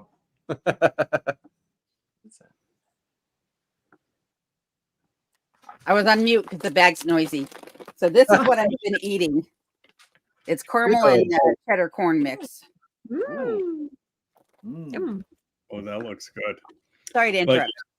Yeah, we're No, coming to your that's okay. be there in about 4.5 hours. I'll leave the light on unless the power goes out. I think for the outhouse race, you have to have one sitting in it, and they have to be small and fast because there's a relay race with toilet paper rolls. Oh, And then you've got 2 pushers and 1 puller. So I think it's 4 people for the outhouse race. Do you have a full team? Nice. I don't. I'm looking at football players and people that don't get winded like I would. Because it's quite, and they do move. It's pretty awesome to watch. So so far, Matt AK is making the trip out here, which is awesome and quite an expense for him because he's flying out. Right. EG wife and Gary Yeah. will be flying too. Yeah, EG wife and Gary, and I think EG wife is actually going to have a booth where she's I have gonna to get have- that info to her. yeah, she's going to have different items for sale, which is Cool. totally awesome. So yeah, it should be a big deal, and I think some of us anyway are going to make a trip up to Rob and Sarah's like the day before it starts. Yep, Thursday. Yep. So That'll be that's fun. pretty awesome. And any of you guys, any of the other ones that are there, Dave, Angie, Crystal, and Reeve, you guys are welcome to come up too. Holy cow, we're going to have like 40 people up there for one night, Rob. That's understood. Well, not one night, just one day. You guys are going home on the afternoon train. Bonfire. That's right. Oh, Just realize you're getting up the hill, sitting in the trailer up behind the snow machine. So nice. dress warm. No, I'm okay. Oh, I'll be good. Little Oh, block party. Phyllis will be fine. Dandy. Yeah. It'd be awesome. Yep. No, that's awesome. Let's see. Wait, Alone. before you go on, what's the date for the outhouse race? For the race itself, oh, That's the jeepers. last day. It's like a 3-day event, the Willow Carnival. Okay, what are the Let me dates for be the rude carnival? and stare at my phone here for a I'm second. gonna put it in my phone this time. Let's see. She's looking. Yeah, give me a second. I will you guys keep doing your thing and I will budge in when I get a chance. Billy's asking if I brought enough popcorn for everybody. Probably with 6 months of stock up here. There's Right. probably enough food in this house to feed an army. Or just Kenai. Yeah. Or just He's over here wagging his tail. I don't know if you can hear him, but Ryan, what Jumping off date are you everything. flying up, Ryan? Give me a text after you're done, Ryan. Ryan is Crystal, actually what? our first person to be staying here. Oh, nice. Crystal, I noticed you had a beverage in your hand. What are you drinking this It's evening? water, Sassy. It's water. Oh, it looked a little bit Oh. like moonshine there for a second. This is not happy hour, Adam. Oh, that's true. Oh dear. Just You water. never know. It's Christmas. Fair. Let's see. I think we're Lee actually is saying you guys all made my day, guys. I so enjoy hearing about your lives in Alaska. Oh, Oh, well, you came in. We're glad everybody came in tonight. yes. Oh, absolutely. For sure. Hey Rob, could you see how many people are in? Because I don't have the YouTube one up. How many people are in the live stream? We maxed out, I think, at 92. Oh, Nice. wow. nice. Nice. Very Rob, nice. Right now, we're sitting around 63. It's going up and down, up and down, Yep. up and down. But on the average, it's been like 75 or higher. Awesome. Nice. Yep. I don't know what The the real thumbs important question is who wants goat babies in the spring? Right. us. Yes. Mm. Our Time. problem is it's getting them up here. Yeah. Because we can't take missed lessons me. on the train. I didn't miss you. I didn't. No. Right. We can, yeah. Although we have been able to get some chickens up. Yeah, we smuggle the chickens on, but a goat's a little bit bigger than a chicken. Chickens? Do you hear Pete? Not by much, not baby. Not by much. Not the baby Nigerians. They're little bitty guys. They're like a kitten, yeah. Well, like a couple month old cat. They're like a couple pounds. Everybody Really? will just why we're wearing parkas that are all fluffed out In the middle in of spring. Yeah. You know what? It's now my therapy goat. Yes. Oh, there you go. Yeah, and you get a new one every week for a month. Yeah. Wait, what's this now? What are we getting signed up for? Can we What's sign that? Rob, up there, Rob? Rob is saying that they're going to be his therapy goats, and he's going to get a new one every week for a month. Oh my gosh. the Go to the Week Club. Right. Yeah. There you go. There you go. Look at Hogan. The train took me, LOL. They don't have a problem with gorillas. Therapy gorillas. Oh, Yep, my. they're- Oh dear. Rob, if we park somewhere, how long would it take us to side by side up there to you? You can't. There's no trails. We can make a trail. Um, I don't think so. No way. we have ravines that are Have to have 150 Adam feet. build us a helicopter. Right. Yeah. Well, actually, Adam. We'll zip on. line it. I'm not building a helicopter. Zip line. No. Build a helicopter. What do you have sitting over underneath your lean-to? Oh, yeah. I could get us there that way. We could take the boat. Yep. We could take the jet boat up there. We could fill it with goats. Boat. Yeah. I just need one goat and about 50 bales of hay. Right. You got grass? Not a lot. We got mostly ferns. We have That's hundreds of perfect. acres of ferns I around love us. it. Perfect. They'll love it. Fireweed, all the things. They eat it all. Fireweed, No, they we can't got have the fireweed. Well, That's jelly. Their yeah, favorite. it's but we fireweed. still got a lot of jelly left. Yeah, we haven't milled it out yet. Oh, That's that's- why. How are they with saplings? That's what I need. I need a pig to keep the saplings at bay. Oh yeah. Yeah. The cooney pigs, they forage, or they can be 100% forage fed pigs. That's why we got them. They That's love to eat the brush. They eat all the moss, everything. Really? Oh yeah. Yeah, it's wild. They Yeah. from the carnival, but not the. And our race. coonies, are they Fence white up or around red where we meat? go. Red. They're red They're meat red? pigs, and they have a little Perfect. pug nose, so they can't root and destroy things, but they'll eat everything down to the Yeah. ground level. Perfect. That's what I need. So when you have piglets, let me know. Okay, we will. Right. We're actually considering breeding them this year. Yeah, maybe. So they are the nicest pigs on the planet too. They are. You can scratch their tummy and they'll roll over and let you pet them. They're the best. Yeah. Oh, Yeah. cute. Yeah. Cute, It takes cute, 2 cute. years to grow them out though. But if you Yeah. just want clearing land, and they live in a doghouse in the winter, they're perfectly happy.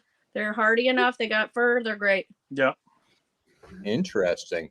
That might actually get rid of some of the ferns we need gone. And they're super docile. Like they were endangered for a while because they're too lazy to mate. If that Right, tells you anything. Right. So Wait. they are just like so non-aggressive. Yeah, I love them. Hmm. I love them. Good night, Paul. Breed is originally from New Zealand, actually. Oh, Yeah. awesome. Interesting.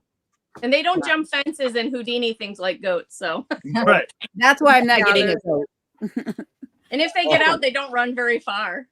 I'll be right back. Yeah. See, if we bring animals up here, we've got to really put in some fencing here Yeah. because I we know. have a large bear population, not just Oh, brown, yes. black bears. We have Grizzlies, large brown bears. Adam will tell you, I've Right. showed him the photos. I've got a size 12 foot and I can stand inside the tracks. Oh Yeah, yeah, and that's great. So how That's close what are I you to was- the river? We're a mile from the Susitna. Okay. Okay, That's why. That's and that's why I was asking about your livestock, and wildlife, because where I live, I also have big brown bears and black bears, wolves, coyotes, lynx, not to mention some others. So that's why I was concerned. the one thing that's good, like we live in Willow, right? And so that's a high mushing population. And so the bears are really conditioned to stay away from the barking dogs. And so, we're really close to a creek that the bears live at, and we barely ever have a problem because between us and the creek is one mush or two mush? Two. 2 mushers, and so they hear the groups of dogs barking, and they just don't come this way. Right. And And so, yet the trail that the bears take in between, because we're in between Willow Creek and Deception Creek. So the trail that they take in between the 2 creeks is just on the other side of the road. yeah. All the dog marchers are on this side. So Yeah, you'll see them walk on the other side of the road, but they don't come this far because we have a couple properties over are some mushers, and so that really protects us from things like bears, and we're in really close vicinity to all those things. Yep.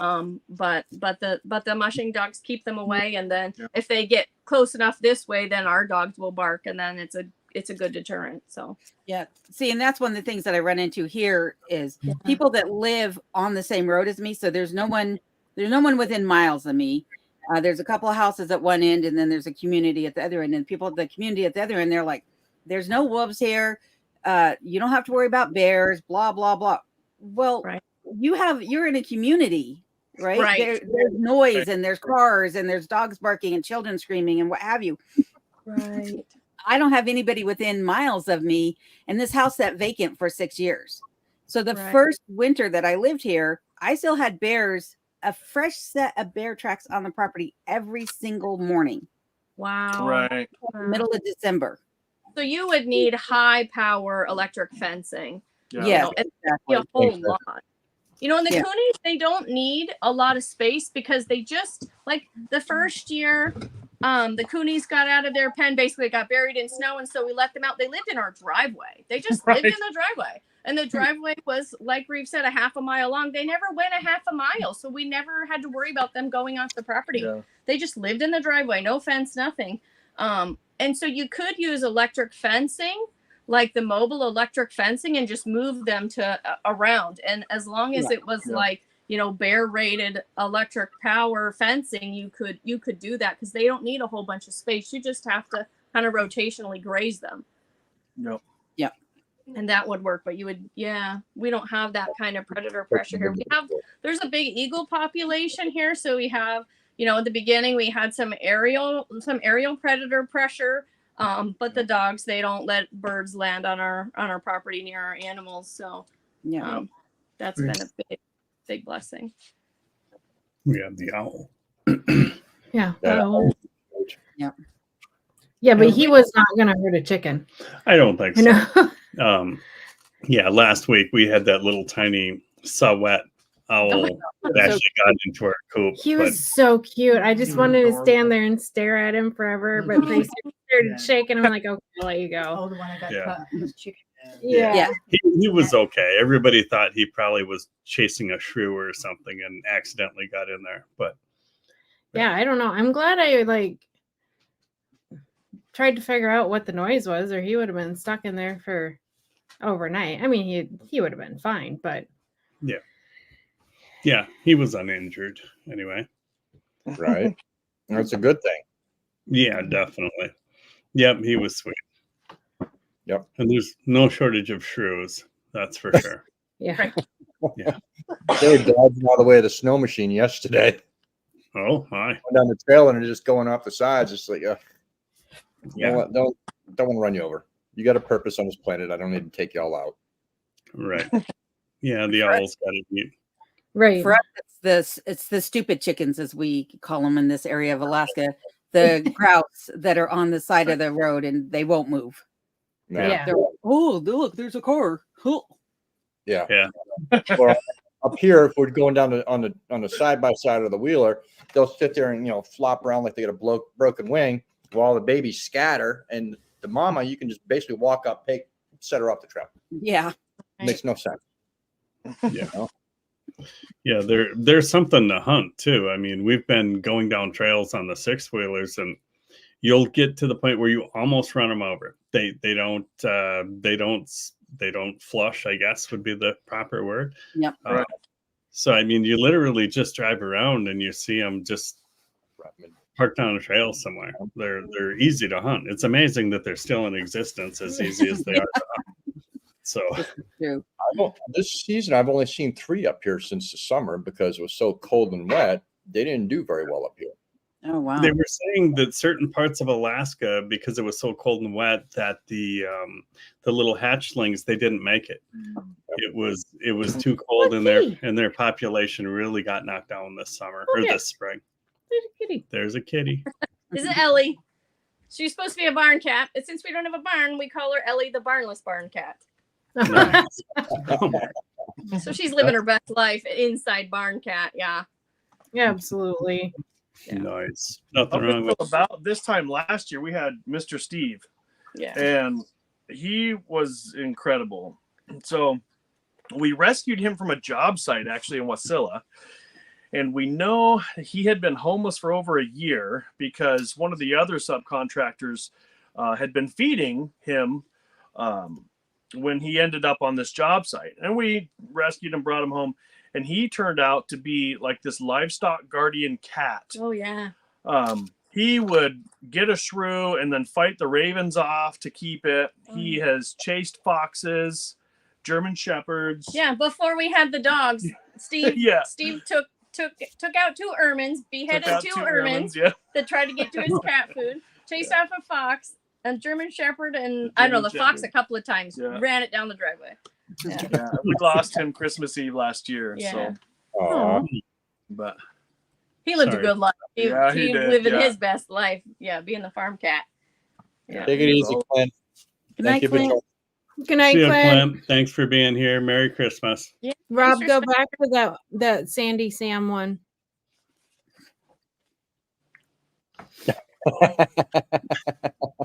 Hopefully we can share the bag of popcorn. That's all I'm saying. Oh my. I'll only eat my fair share. Yeah. Right. We need to make caramel corn, yeah. right? Yeah. That's How long you been? How long you been? Matt AK. Matt. Hey, Matt. Merry Christmas, Matt. Oh, good to see you. Yeah, good to see you in here. Yeah.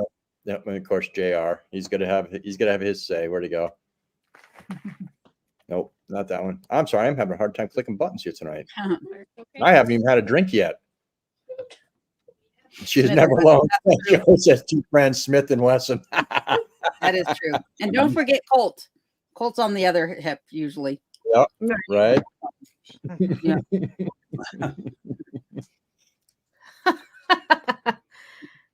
Yeah. Yeah. Emotional support. Mhm. Yes. Hey, don't laugh. There was one down in Florida by my mom's old place. It was a full-grown goat. I think it was a Nubian. Lady was carrying him around in a backpack in Walmart. His little legs are sticking out like this around her sides. Oh, don't tell him that's a possibility. Correct. Oops. We have You're taken gonna those see pictures, Reeve on but- the People of Walmart videos. Right. Yeah, it'll be him with a goat or 4. Wow. Guys, I didn't realize we've been on here over 3 hours. We're Oh cool. Um, wouldn't it be 4 hours and 7 minutes? Cats on the 3 laptop. 3 hours and 7 minutes. Up here. Because we started. 2 No, o'clock. we started at 2. Sorry, Yeah. Yeah. 2 o'clock. I know where I'm at. So mathing it out, it is 3 hours. Did you rambling with the brooms there? Gets a strike. Bad, Scott. You said the T word. Uh-oh. Oh, Eddie, you can't. Oh, Calm down, funny. Scooter. Matt Okay. says, I hope everyone was blessed. See you at Rambling with the Brums on TV today. no TB. Oh, no TV. Okay. Sorry. I can't remember. My eyes are going to flip. I want to see a picture of that shirt. No TV. Okay, I got it. Anyways, nope, hang on. We just had a question pop up. Where did it go? Alone, how do you power things like your saw? She has electricity. Yeah, I have Sometimes. electricity. It's just intermittent is a problem. It's just that it gets knocked out by who knows what. I think sometimes the sun comes out from a cloud and it knocks it out. Like without, there could be no wind, no nothing. The problem is that where I live, the power could get interrupted 50 miles away and affect where I'm living. Right. So, There you go, Adam. John, nonetheless says, does anyone have a generator I can borrow? I'm like, well, John, you're borrowing one of mine right now. I hope that's not broken. Uh-huh. This is John's way of telling you he just broke your generator. Yeah, it is. He's breaking it to me easy here. And if he does it in public, yeah, if he does it in Probably public, do. then you can't yell at him. Right. right. He's like, I told you. John. Yeah. Yeah, that's awesome. Oh my. Oh my. And Merry Christmas, John. It's good to see you in here. Merry Christmas.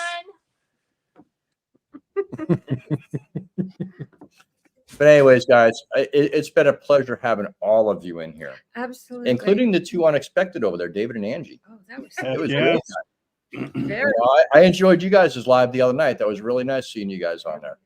Our split live. I'm sorry I missed it. What's that?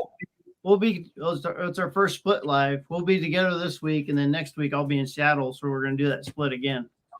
Good. Well, you'll see us there. Yep. Awesome. I'll try to be there. I promise. All right, Adam, you got lucky. He says, just kidding. That's okay. Thanks, John. But We live, John. Right. it really has been, you know, a blessing to share this day, you know, Christmas with all of you guys, not just the panel, but everybody that's been in the live. Everybody. Yeah, thank you for spending time with us. Yeah, It's absolutely. been, you know, I spent a good part of today just doing nothing, and then I spent some time with Sean in Alaska, and then, you know, came over here, and it's been a blast. Not just with you guys, but with everybody. It's like a party. It's a party. It is. Yeah, this is our Christmas party. We're all family. We are all family here, and it's just amazing. You know, I mean, I can't even put it into words. Actually, it's better than most families. Right. You're not wrong, Sarah. Nobody got mad about the gravy or the stuffing, right? Right. We're all a little bit dysfunctional, but And all the time and effort you put into it. Yeah, Rob, thank you. well, Yes, it's Rob. kind of, Yes, thank you. Good. you know, I mean, normally, you know, we're here alone, just like a lot of others are. And, you know, and I know, you know, Mondays are our normal lives, and same thing with Adam and Phyllis. And I was like, well, let's see if we can just do a live together. You know, that way, you know, we can help others that are not alone. And then, of course, we brought Miss Alone, and then Sean, and then Reeve and Crystal, and David and Angie. Yay. You know, it's good to be able to get people together, especially on a holiday. Even if you're not family or related, you know, it's good to have friends. Yes. Absolutely. Absolutely. Heck It's yeah. definitely a family type holiday. One of these days, we're going to have to join the cool kids and start doing lives here.